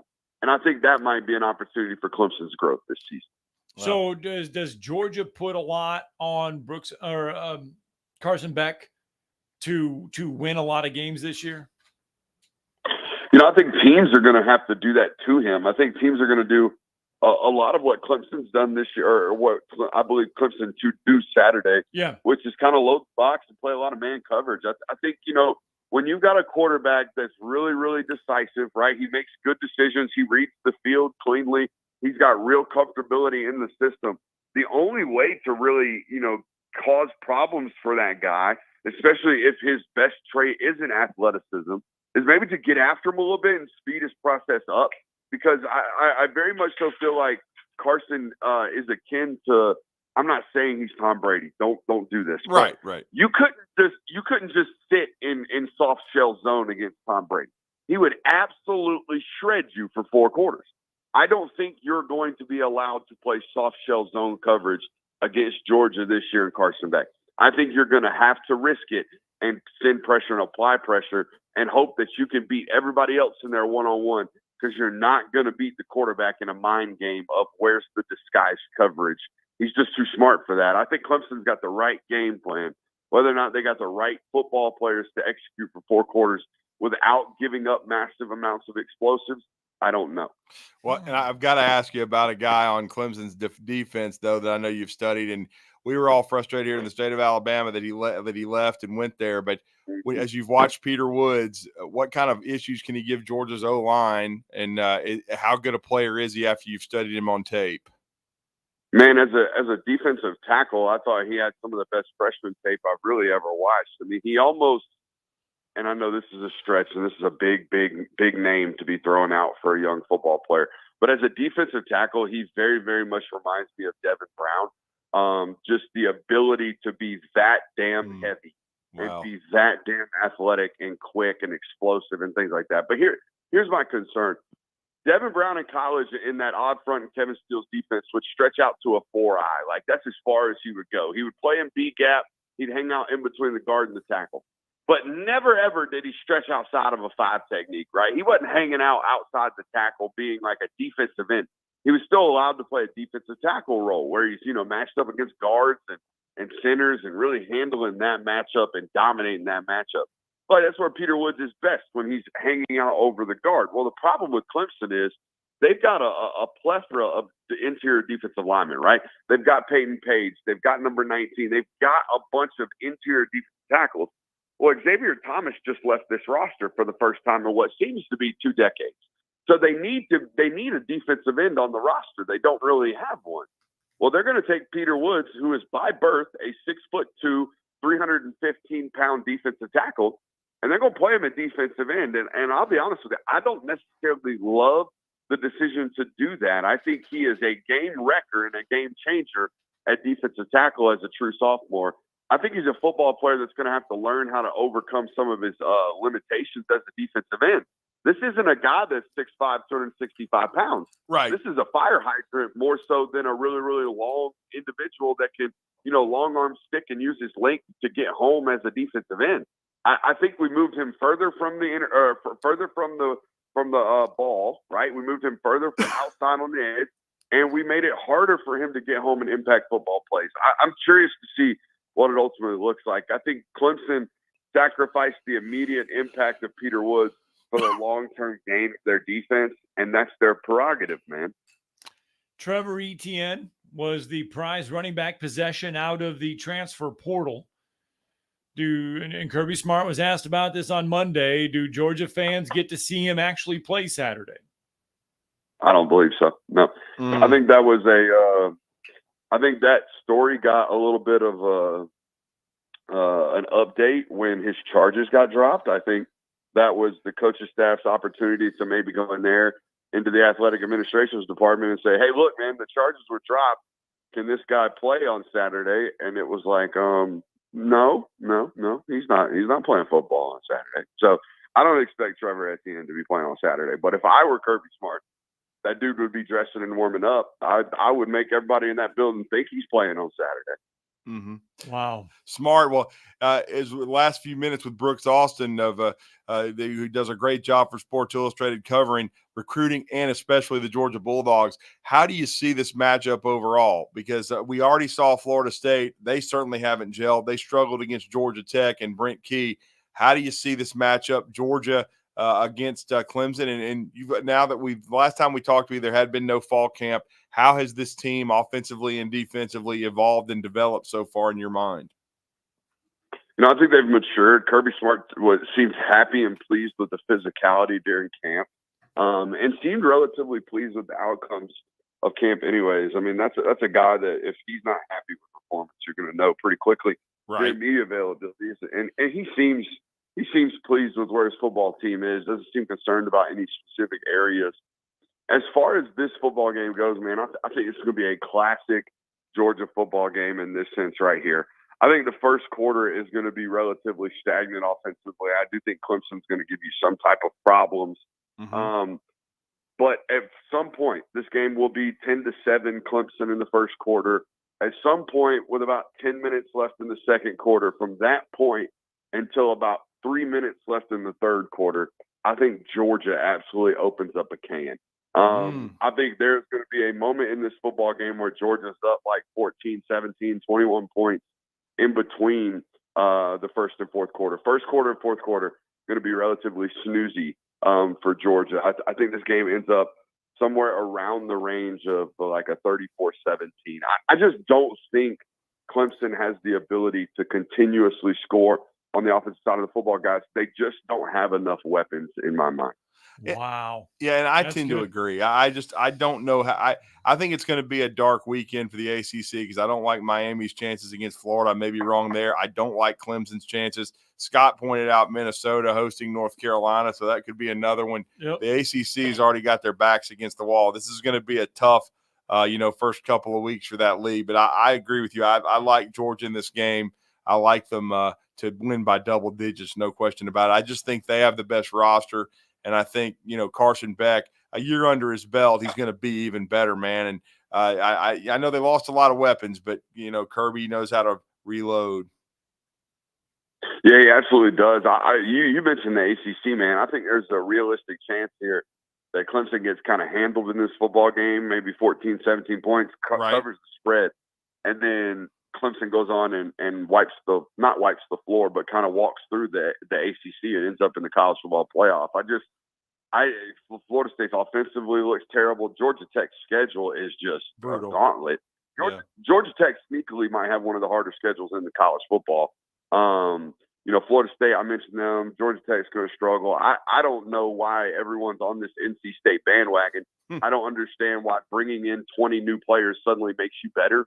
They just got here in January. We're going to pick them to win the ACC. That's what we're doing off of the back of Grayson McCall. Are you serious? I don't know. I don't know what the ACC picture looks like. I think it honestly looks very, very akin to what we thought the Big 12 was going to look like, which is like, hey, anybody want to squeak out of this sucker 9-3 and go to the college football playoff? That sure would be nice. Well, check him out, Brooks Austin. BA, Brooks Austin BA on X, man. Great YouTube channel, great breakdowns. The film guy, Natalie Cladd, looking good. Well, looking forward to your coverage, brother. Thank you for the time. All right, boys, y'all be good. Thanks. Let's get a break in. Josh Pate on the other side.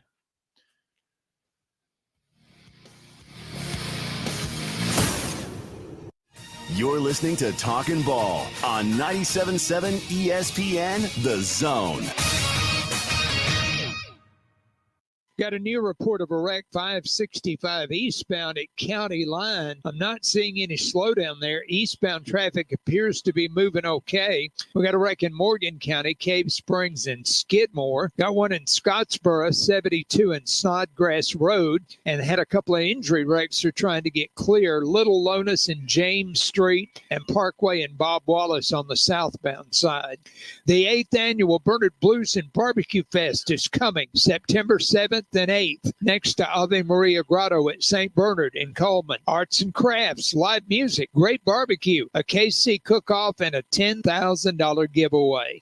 Captain Nick in the Valley Skywatch Traffic Center. Eagle Masonry and Installation. It's right there in the name. Eagle is your one-stop shop for block, stone, or brickwork, monument signs, and outdoor kitchens and fireplaces. Eagle also offers the finest craftsmanship and insulation, including fiberglass or spray foam insulation, and of course, insulation removal. Philip Love and his team have years of experience, bringing the region the best in masonry and insulation services. For more information and a quote, visit insulatewitheagle.com or call 256-755-1556. Eagle saves you time. Eagle saves you money. From heirloom diamonds to contemporary jewels, Loring & Company is the place to find something truly special. Whether shopping for a diamond ring for that once-in-a-lifetime occasion or marking a milestone birthday or personal achievement with a Rolex watch, you'll find just the thing in our edit of the world's most sought-after brands, including David Yurman, Roberto Coin, Marco Bicego, and Fopay. Expect a treasure trove of the world's most unique, even breathtaking earrings, rings, necklaces, and bracelets, making choosing just one piece a challenge in itself. Loring & Company Jewelers on Airport Road. Forgiveness. Wow, what a word. What a gift. All of us have done things in our lives that we regret. All of us have done things that are disobedient. All of us have sinned and fallen short of the glory of God. Thank God for his forgiveness. Thank God that he separates our sins as far as the east is from the west and remembers them no more. Hey, I'm John Dees, pastor at Cross Point Church, smack dab across the street from the YMCA in Madison. Check us out at cpcfamily.org. Are you tired of power outages disrupting your life?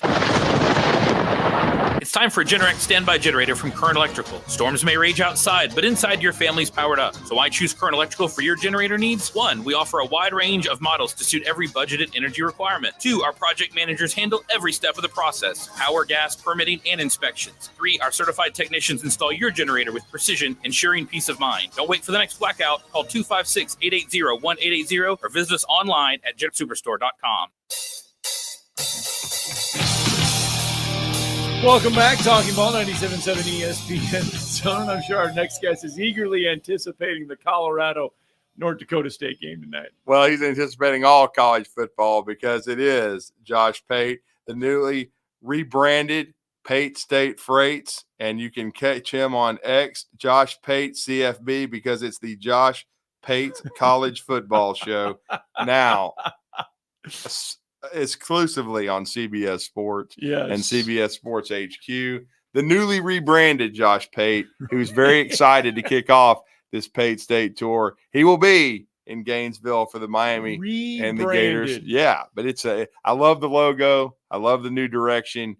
And, of course, we love that Josh Pate's on the show with us and now has signed a long extension with CBS Sports. Congratulations, my brother. How are you this morning? I'm really tired of hearing my name, Drew. I am really tired of hearing my name. I think that it's time for a rebrand on the rebrand. How are you two doing this morning? We are good. College football is here, sir. By the way, you mentioned that game tonight. Yeah. Colorado, North Dakota. 9.5 points. Yeah. You know? Yeah, I actually ended up laying points and taking Colorado because I thought all spring, boy, those North Dakota State, they're going to show them something. They're going to show them something. And then I realized, you don't know anything about North Dakota State. You're going off of their reputation. And so I dug in a little bit, called up some of my crack FCS sources, and they said, probably not quite the vintage North Dakota State team you've come to know and love in years past. And conversely, I think Colorado, outside of all the noise, which is impossible to get through with Colorado, outside of all that, probably have a little better just football team than they had last year. So I am actually rolling with the Buffs tonight. There you go. Is Minnesota plays North Carolina tonight, and it's just kind of flying. To me, it just seems like it's flying under the radar. Could this be another black eye for the ACC? Yeah, but that's the ultimate thing. If Clemson goes out and lays an egg against Georgia, Florida State drops one. They've already dropped that one to Georgia Tech.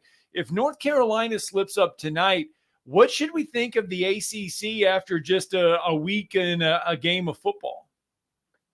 Hey, what if Miami goes and loses at Florida too? Yeah.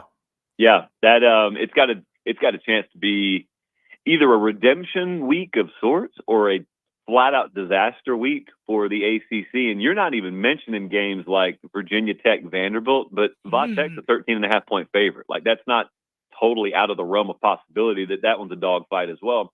So here's what the way I think about that. Yeah.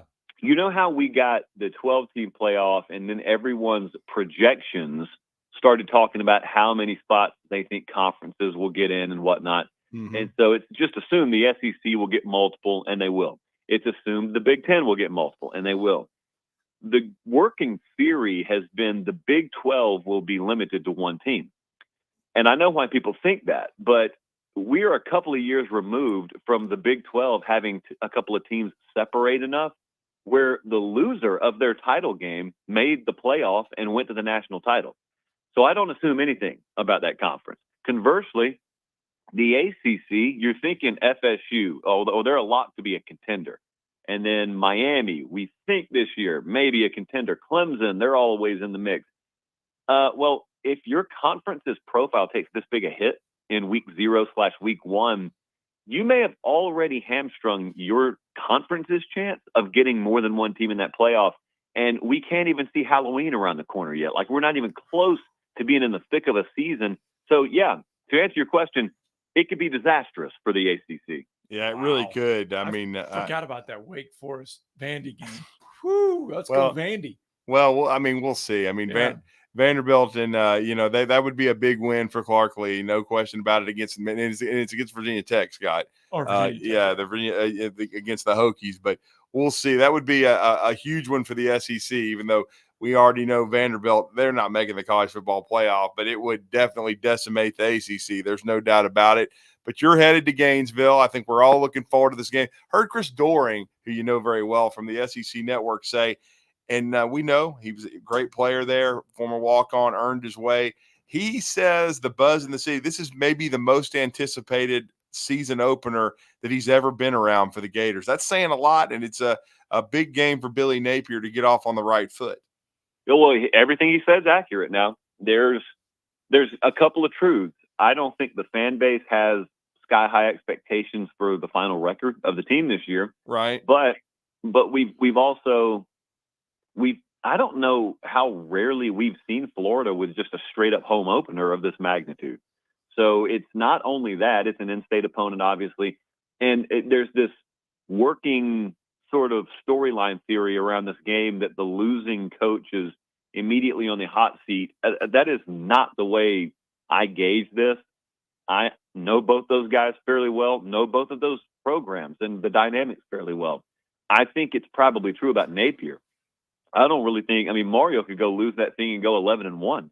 I mean, tell me you guys couldn't see a path in the ACC where 22-19, it's just a total rock fight week 1, Miami loses, but then Cam Ward and that offense find their gear and then they just go on a run in the ACC. That I could easily see. What I cannot see is Napier in Florida with all this buildup.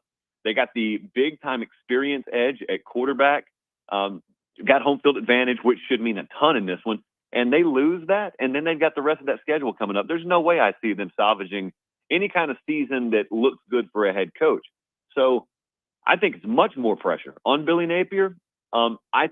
There is definite reason to feel better about their team. They've got a better football team. It's the best one he's had there so far.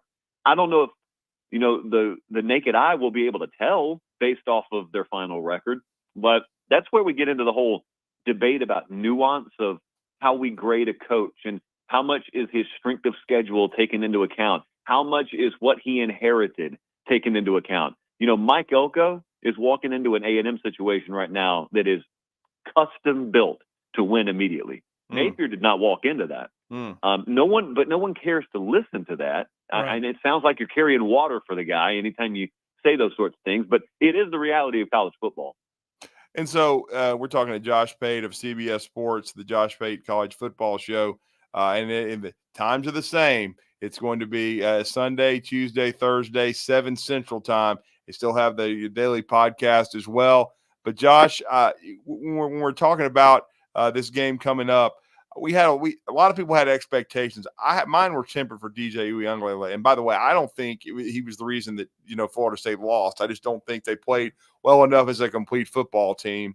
But Cam Ward, there's a lot of expectations. He did a good job at Washington State. Before that, I believe he was at Incarnate Word, put up some stats. Do we really know how good this guy is? That he is good. Like, he's got a very live arm. He's a very, very good athlete. He's got his top end is an NFL top end. Now, I think a little more was made than should have been made about whether he was going out for the draft or he was going to come back to college. Because that made it sound like either I'm going to be a first or second round pick or I'm coming back to college. Well, talking to a lot of NFL guys and candidly, even some people around the Miami scene, you're probably looking at a fourth or fifth round talent that chose to come back to school. Now, there's no shame in being a fourth or fifth round projected quarterback in the NFL because you still got work to do. He is still an incomplete package. So the big question around them is his offensive coordinator down there is Shannon Dawson. And last year, you remember we were talking about Miami, and it was Tyler Van Dyke at quarterback, and he kind of went into a shell when they had some turnover issues. That Georgia Tech game sent that whole program into a shell, really, and they were never really able to get out of it. And I mean, Dawson's offense, when it's got the right guy running it, like most offenses, looks really good. I wonder if Cam Ward is that right guy. I think he is. They've got the best offensive line maybe in the conference. They've got really good depth, and they've recruited that way. And there was no doubt they would at least do that under Mario. But guys, they went and loaded up at the tailback position as well, both in recruiting and in the portal. They've got fairly good pass catchers. They've got a tight end that, if healthy, should be an all-ACC tight end in Elijah Arroyo. So he's not going to have to do it himself. There are weapons around him. I don't just see a situation, though, where he looks like he's shot out of a cannon in week one. And that's where I think the Miami expectation needs to be tempered. Well, that's not realistic. Right. Realistic is it looks shaky. It looks wobbly. It looks discombobulated. A couple of troubles with snaps on the opening series. Like, that's how a new quarterback on the road in the swamp in week one should look. And then over time, it works its way in, and you find ways to win early, and then you finally hit your stride. Do Miami fans have the confidence, though, that Mario Cristobal can lead this in? There's much more better pieces there.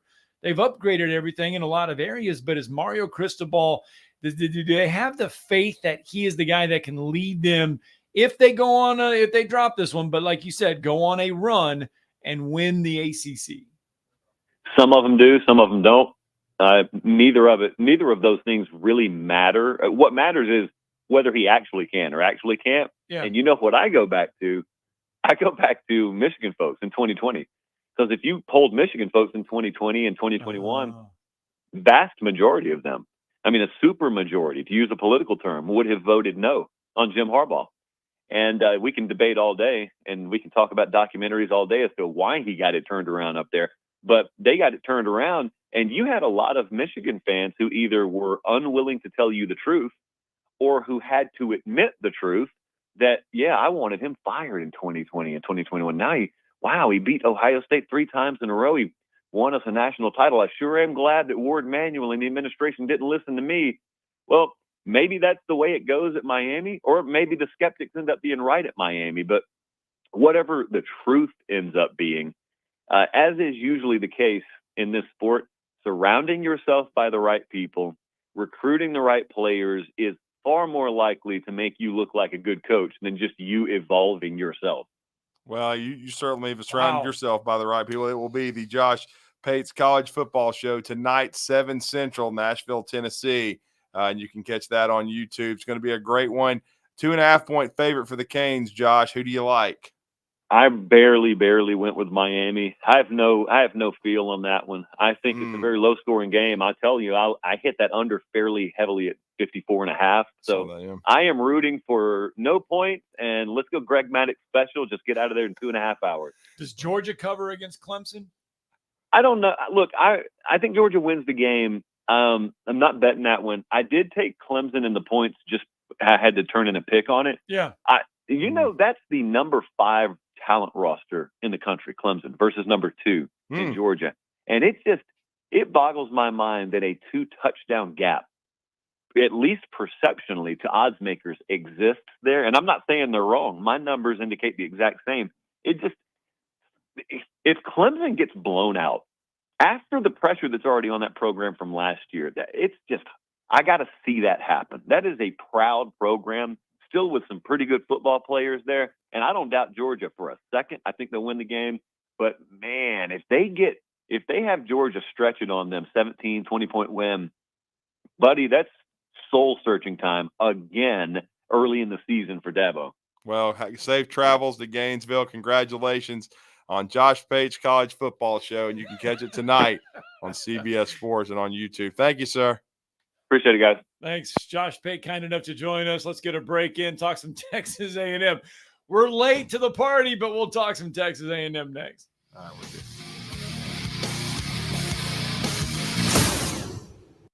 You're listening to Talkin' Ball on 97.7 ESPN The Zone. From the Fox 54 Weather Center, I'm Chief Meteorologist Jordan Dressman. A mostly to partly sunny sky this afternoon. Temperatures once again climbing into the upper 90s. Some of us could see the lower triple digits. The only thing that would keep us a little bit cooler today is that there is a small opportunity that we could see a couple of isolated showers through the heart of the afternoon, early into the evening. Otherwise, the rest of us stay dry. We drop into the low and mid 70s as we head into the overnight. Mostly to partly sunny sky for your Friday. Temperatures again climbing into the upper 90s. A couple of folks looking at the lower triple digits. And again, a couple of isolated, widely scattered showers and thunderstorms are going to be in the forecast. I'm Chief Meteorologist Jordan Dressman on your home for ESPN Radio, 97.7 ESPN The Zone.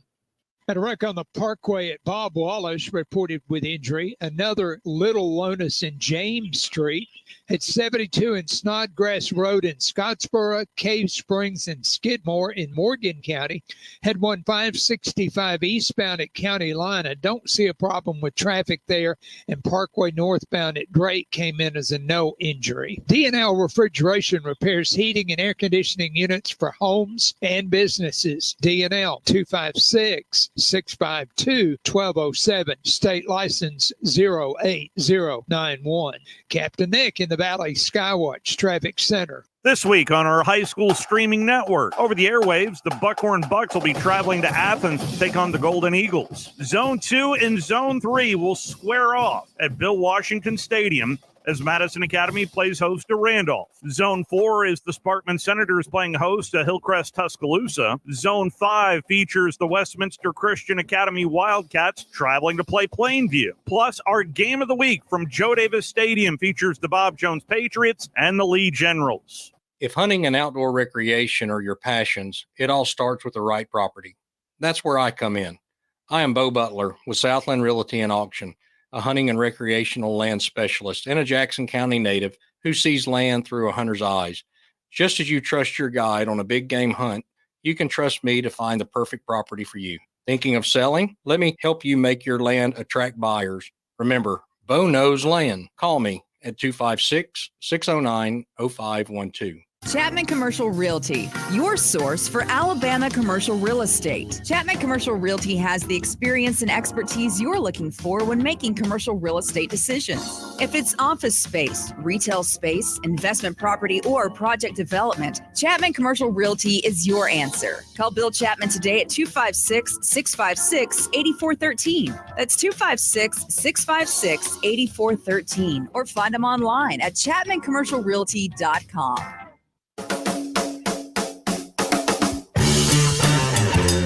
Welcome back, Talking Ball, 97.7 ESPN, The Zone. Scott Tyson, Drew DeArmond, and I promise we're not strolling into this interview late because of no. We've had to jam 3 in 1 hour. Yeah, we had some flexibility with the schedule. We had to show. Strolling into it. This is not Jimbo Fisher's. No, we're not Jimbo. Where we just kind of stroll in whenever we want to. And our next guest doesn't have to cover Dirt Neck anymore, and that's a good thing.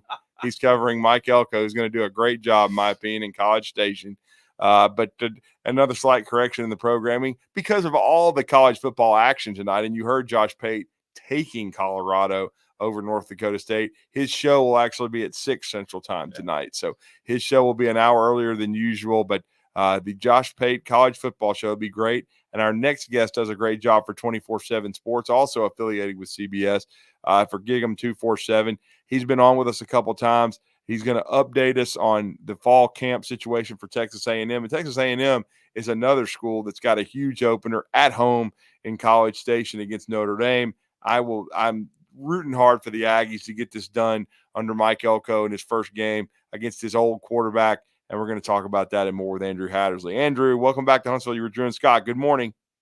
Morning, guys. How you doing? I'm just wondering if you guys are going to listen to that Jimbo Fisher radio show that's starting up this year. He's actually doing a radio show. I didn't know he was doing a radio show. Is it every week? It is every week. Yeah, he's doing it with Jacob Hester and EJ Manuel, I believe it's going to be. Oh, Can you well. imagine how many words he'll speak per minute. One in of that his thing. bust at quarterback, EJ Manuel. Brought to you by Acme Lie Detector. It'll be. But, I think it's going to be an hour.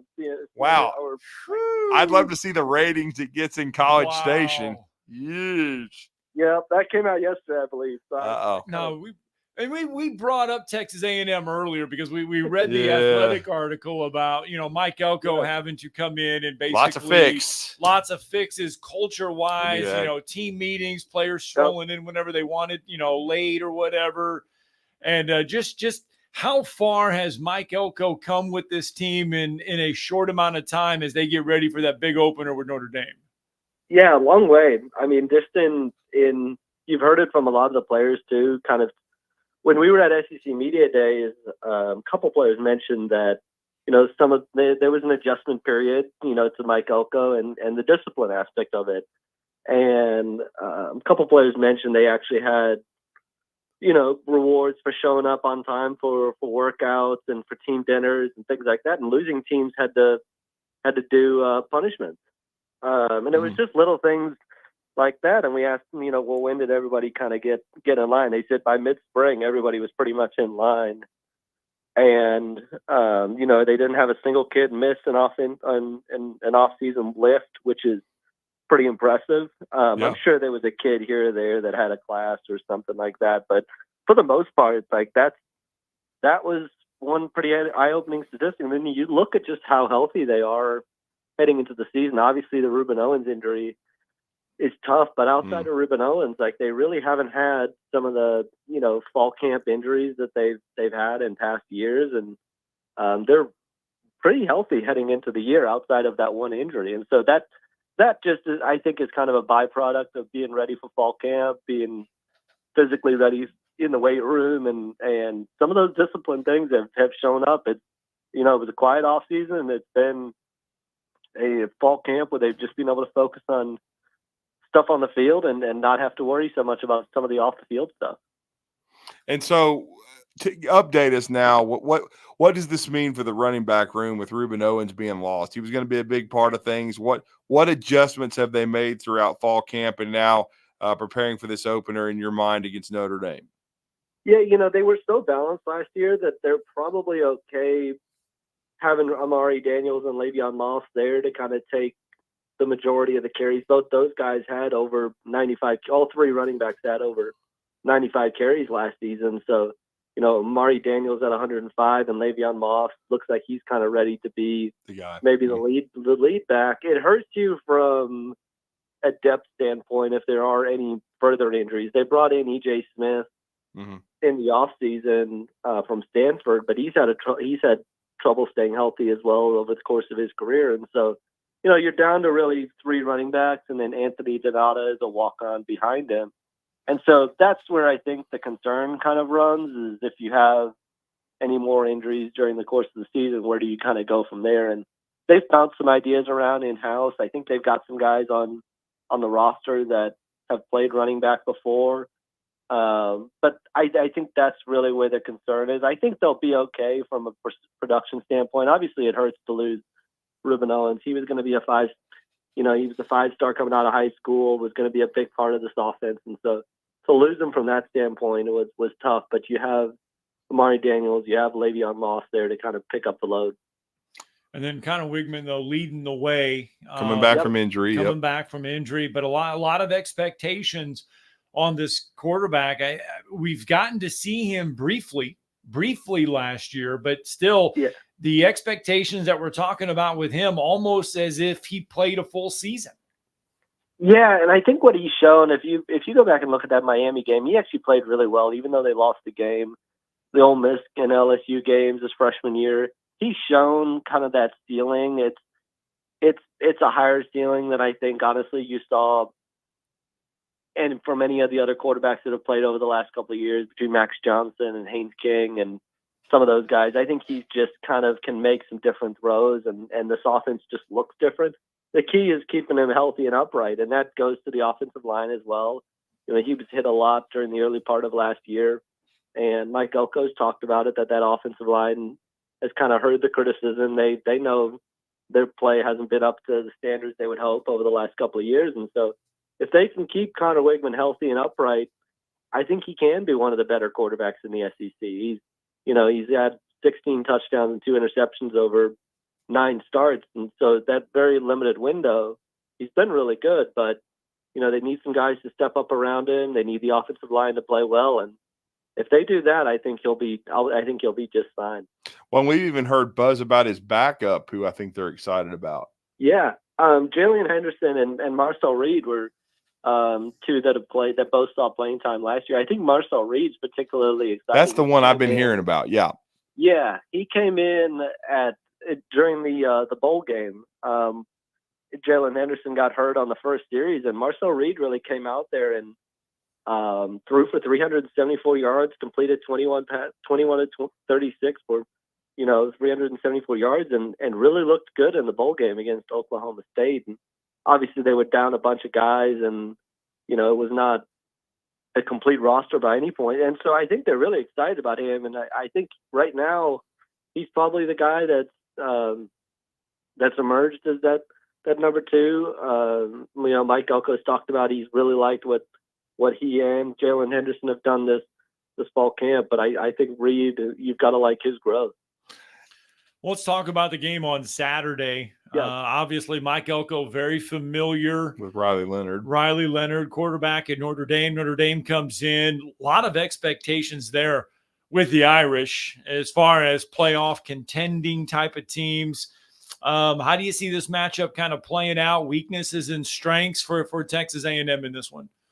Yeah, I think this one's going to be pretty low scoring, to be honest with you. There's been talks of maybe some weather in the area as well, so it might be kind of some rain and elements as well to kind of throw in. I think you've got 2 really good defense and 2 offenses that have some question marks. And so for me, I think this is probably a game in the low 20s, maybe high teens, and it's going to be a chess match between Riley Leonard and Mike Elko. Mike Elko kind of talked about that earlier this week, that he feels like maybe Riley Leonard has a bit of an advantage in that sense, having gone against the defense, over the past couple of years, whereas they're going to have to kind of see how he's being used in Mike Denbrock's offense. But I think the advantage for Texas A&M comes up front. Notre Dame is rolling out an offensive line that's only had 6 career starts, and that's a tough assignment when you've got Nick Scarlton and Shamar Stewart and Shamar Turner and some of those guys. And so I think if A&M's going to win this game, it's going to be up front, being able to put pressure on Riley Leonard, maybe force, a turnover or 2. And, the secondary, they've still kind of mixed and matched throughout this week. I think they're starting to get a good idea about what that's going to look like, but I think you'll see a lot of guys play there. I think Des Ricks has had a good fall camp, and I think they're really excited about that.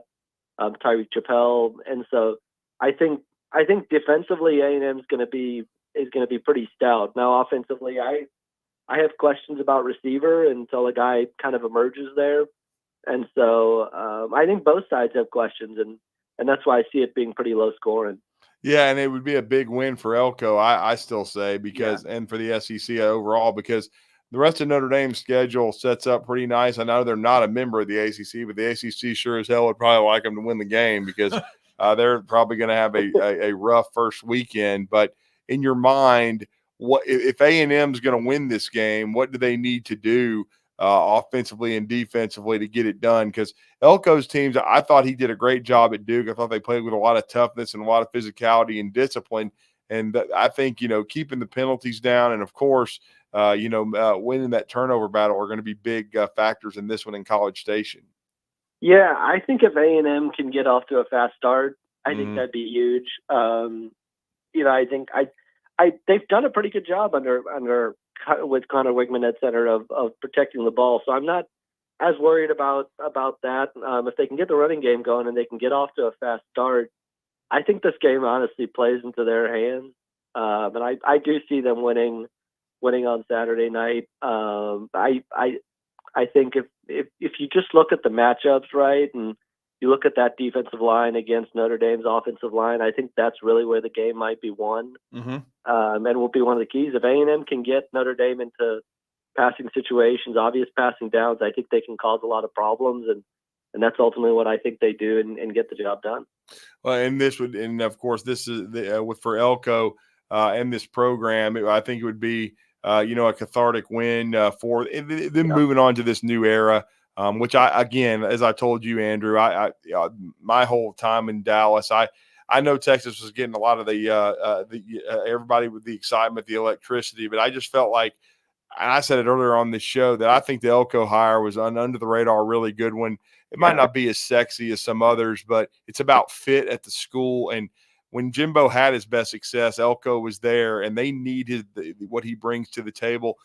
With his disciplined approach. And people don't really understand, I don't think, how good a job he did at Duke, because Cutcliffe was there for over a decade, did a good job, got him back to relevancy. But I thought he improved that program, and he's got a chance to, I think, under the radar, be really good at A&M. I picked him 10th, but with upward mobility. I think they could be a real sleeper this year.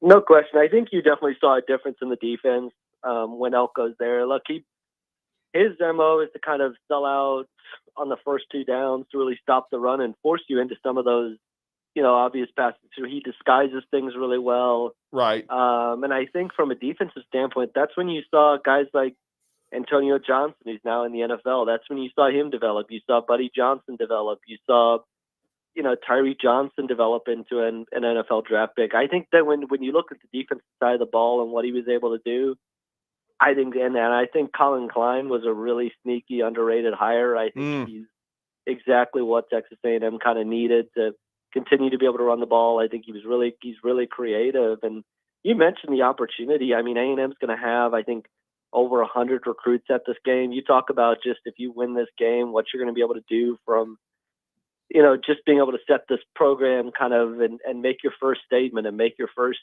kind of leave your first impression. I mean, this is a huge opportunity on Saturday night. And honestly, the schedule does set up pretty well after this. If they do win this game, you've got kind of another non-conference game. Then you got Florida and Arkansas coming up after that. And so, you beat Notre Dame, and you really do have a chance to be 4-0 to start the year, which would obviously be pretty nice.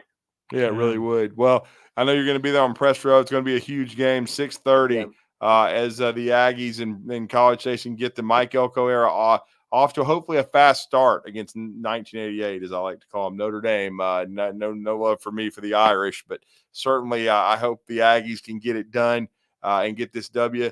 Let everybody know how to follow your coverage. It'll be one of the biggest games of the weekend, and we always appreciate your time and insight, Andrew. Absolutely. You can head over to Gig'em 24/7. We've actually got a free day today. So anybody looking to head over there, you can get all VIP accesses. All of our VIP locks are off for the day, so you can take advantage and read all the content. You can find me over at Andrew Hass on Twitter. Feel free to shoot me a message, any questions you have about the game, and I'm excited for it to finally get here. Oh, we are as well. Yes, Thank you, yes, sir. yes. Appreciate you. Appreciate it, guys. All right, Andrew Hattersley. That final break coming up now. Tomorrow's headlines coming up next.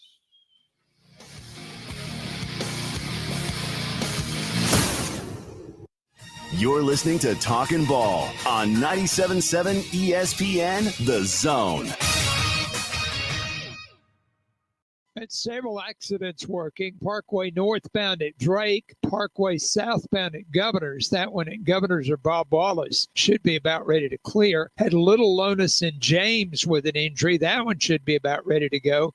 Still working Cave Springs and Skidmore in Morgan County, 72 and Snodgrass Road in Jackson County. And we had one 565 eastbound at County Line. Never saw any real slowdown there. From routine care to heart failure, Dr. Randall Burns and the team at Huntsville Heart Specialist on Bob Wallace have the expertise to care for all matters of the heart. Captain Nick in the Valley Skywatch Traffic Center. The Huntsville Men's Clinic open in 2020 for guys who get it done. Let's talk, fellas. You solve problems all day at work. You fix your sink when it's broken. But when it comes to ED and low T, it doesn't get done. We get it. You hate going to the doctor, but you're the guy that fixes things. At the Huntsville Men's Clinic, there's nothing to fear and no reason to delay. We've been destroying bedroom boredom for years. Our friendly, discreet team of urologists and doctors will take the time to listen. So if you haven't fixed this, call us. When the pills fail, Call us. If you feel like you've tried everything, call us. Here, there's hope. From the conventional to the next level. We even offer treatments for size increase with instant results. Imagine finally taking care of this with no surgery. It's time to be confident. Join the thousands of guys who have found success after walking through our doors. Will you be one of them? Dial 256-368-0333 or go to HuntsvilleMen'sClinic.com to schedule a $99 male performance consultation, including blood work. Do it for you. Do it for her. HuntsvilleMen'sClinic.com. Book your appointment now.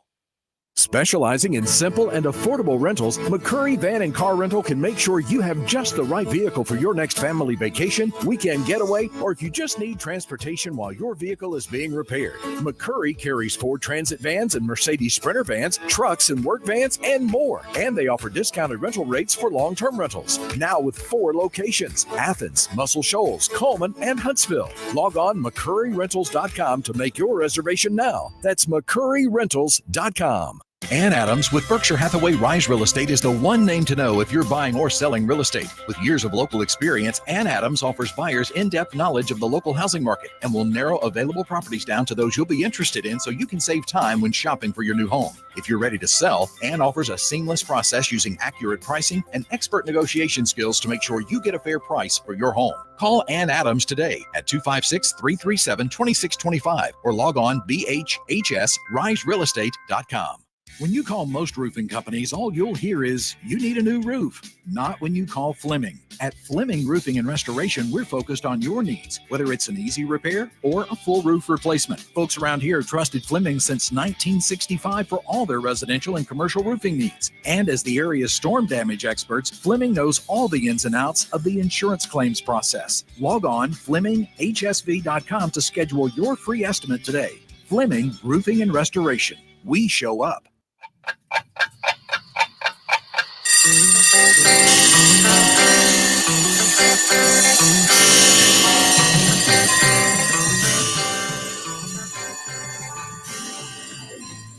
It's time for tomorrow's headlines today with Scott Theisen and Drew DeArmond on 97.7 ESPN The Zone.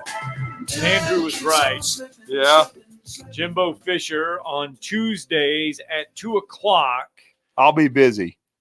On Off Campus will be co-hosting a weekly radio show with former Florida State quarterback E.J. Manuel and LSU running back Jacob Hester. Feel sorry for Jacob. So there you go. He's going to be on the radio. So I imagine he'll have some interesting things to say. Brought to you by Acme Lie Detector. One of the games we didn't mention tonight, high school wise, we mentioned the Super Showdown with Pisgah and Fife. Get there early over there, Pisgah. Real early.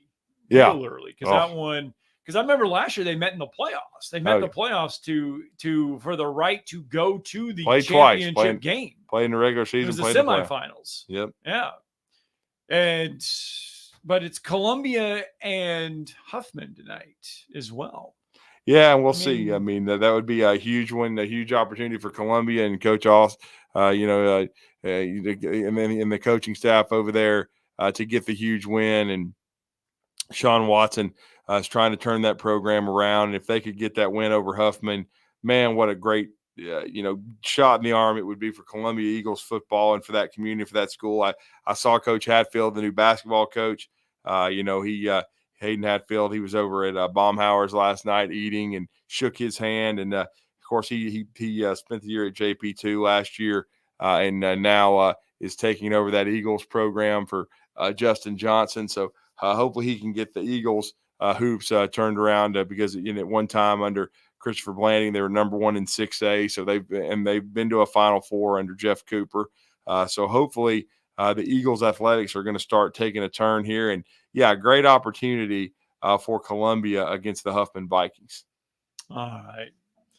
Any of the games intrigue you tonight? Any of those college ones intrigue you at all? We'll see. I want to see if Colorado can get the job done against North Dakota State. They're a very proud program, and see if they can get it done. I'm anxious to see.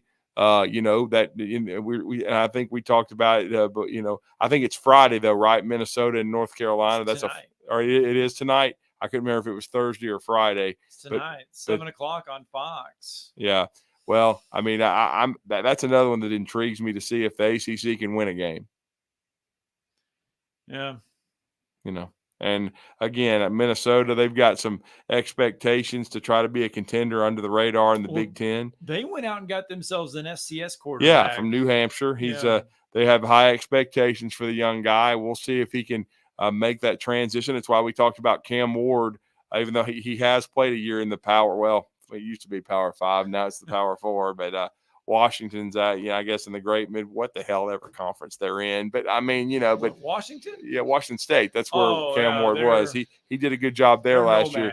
We'll see, what Cam Ward can do at Miami, but that's going to be a key for Saturday in that matchup against Florida with Graham Mertz, who we already have seen put a good year together in the SEC. So it's just going to be a lot of fun. A lot of high school football, college football. It's back. The Gus Bus gets cranked up tonight as well. Yep.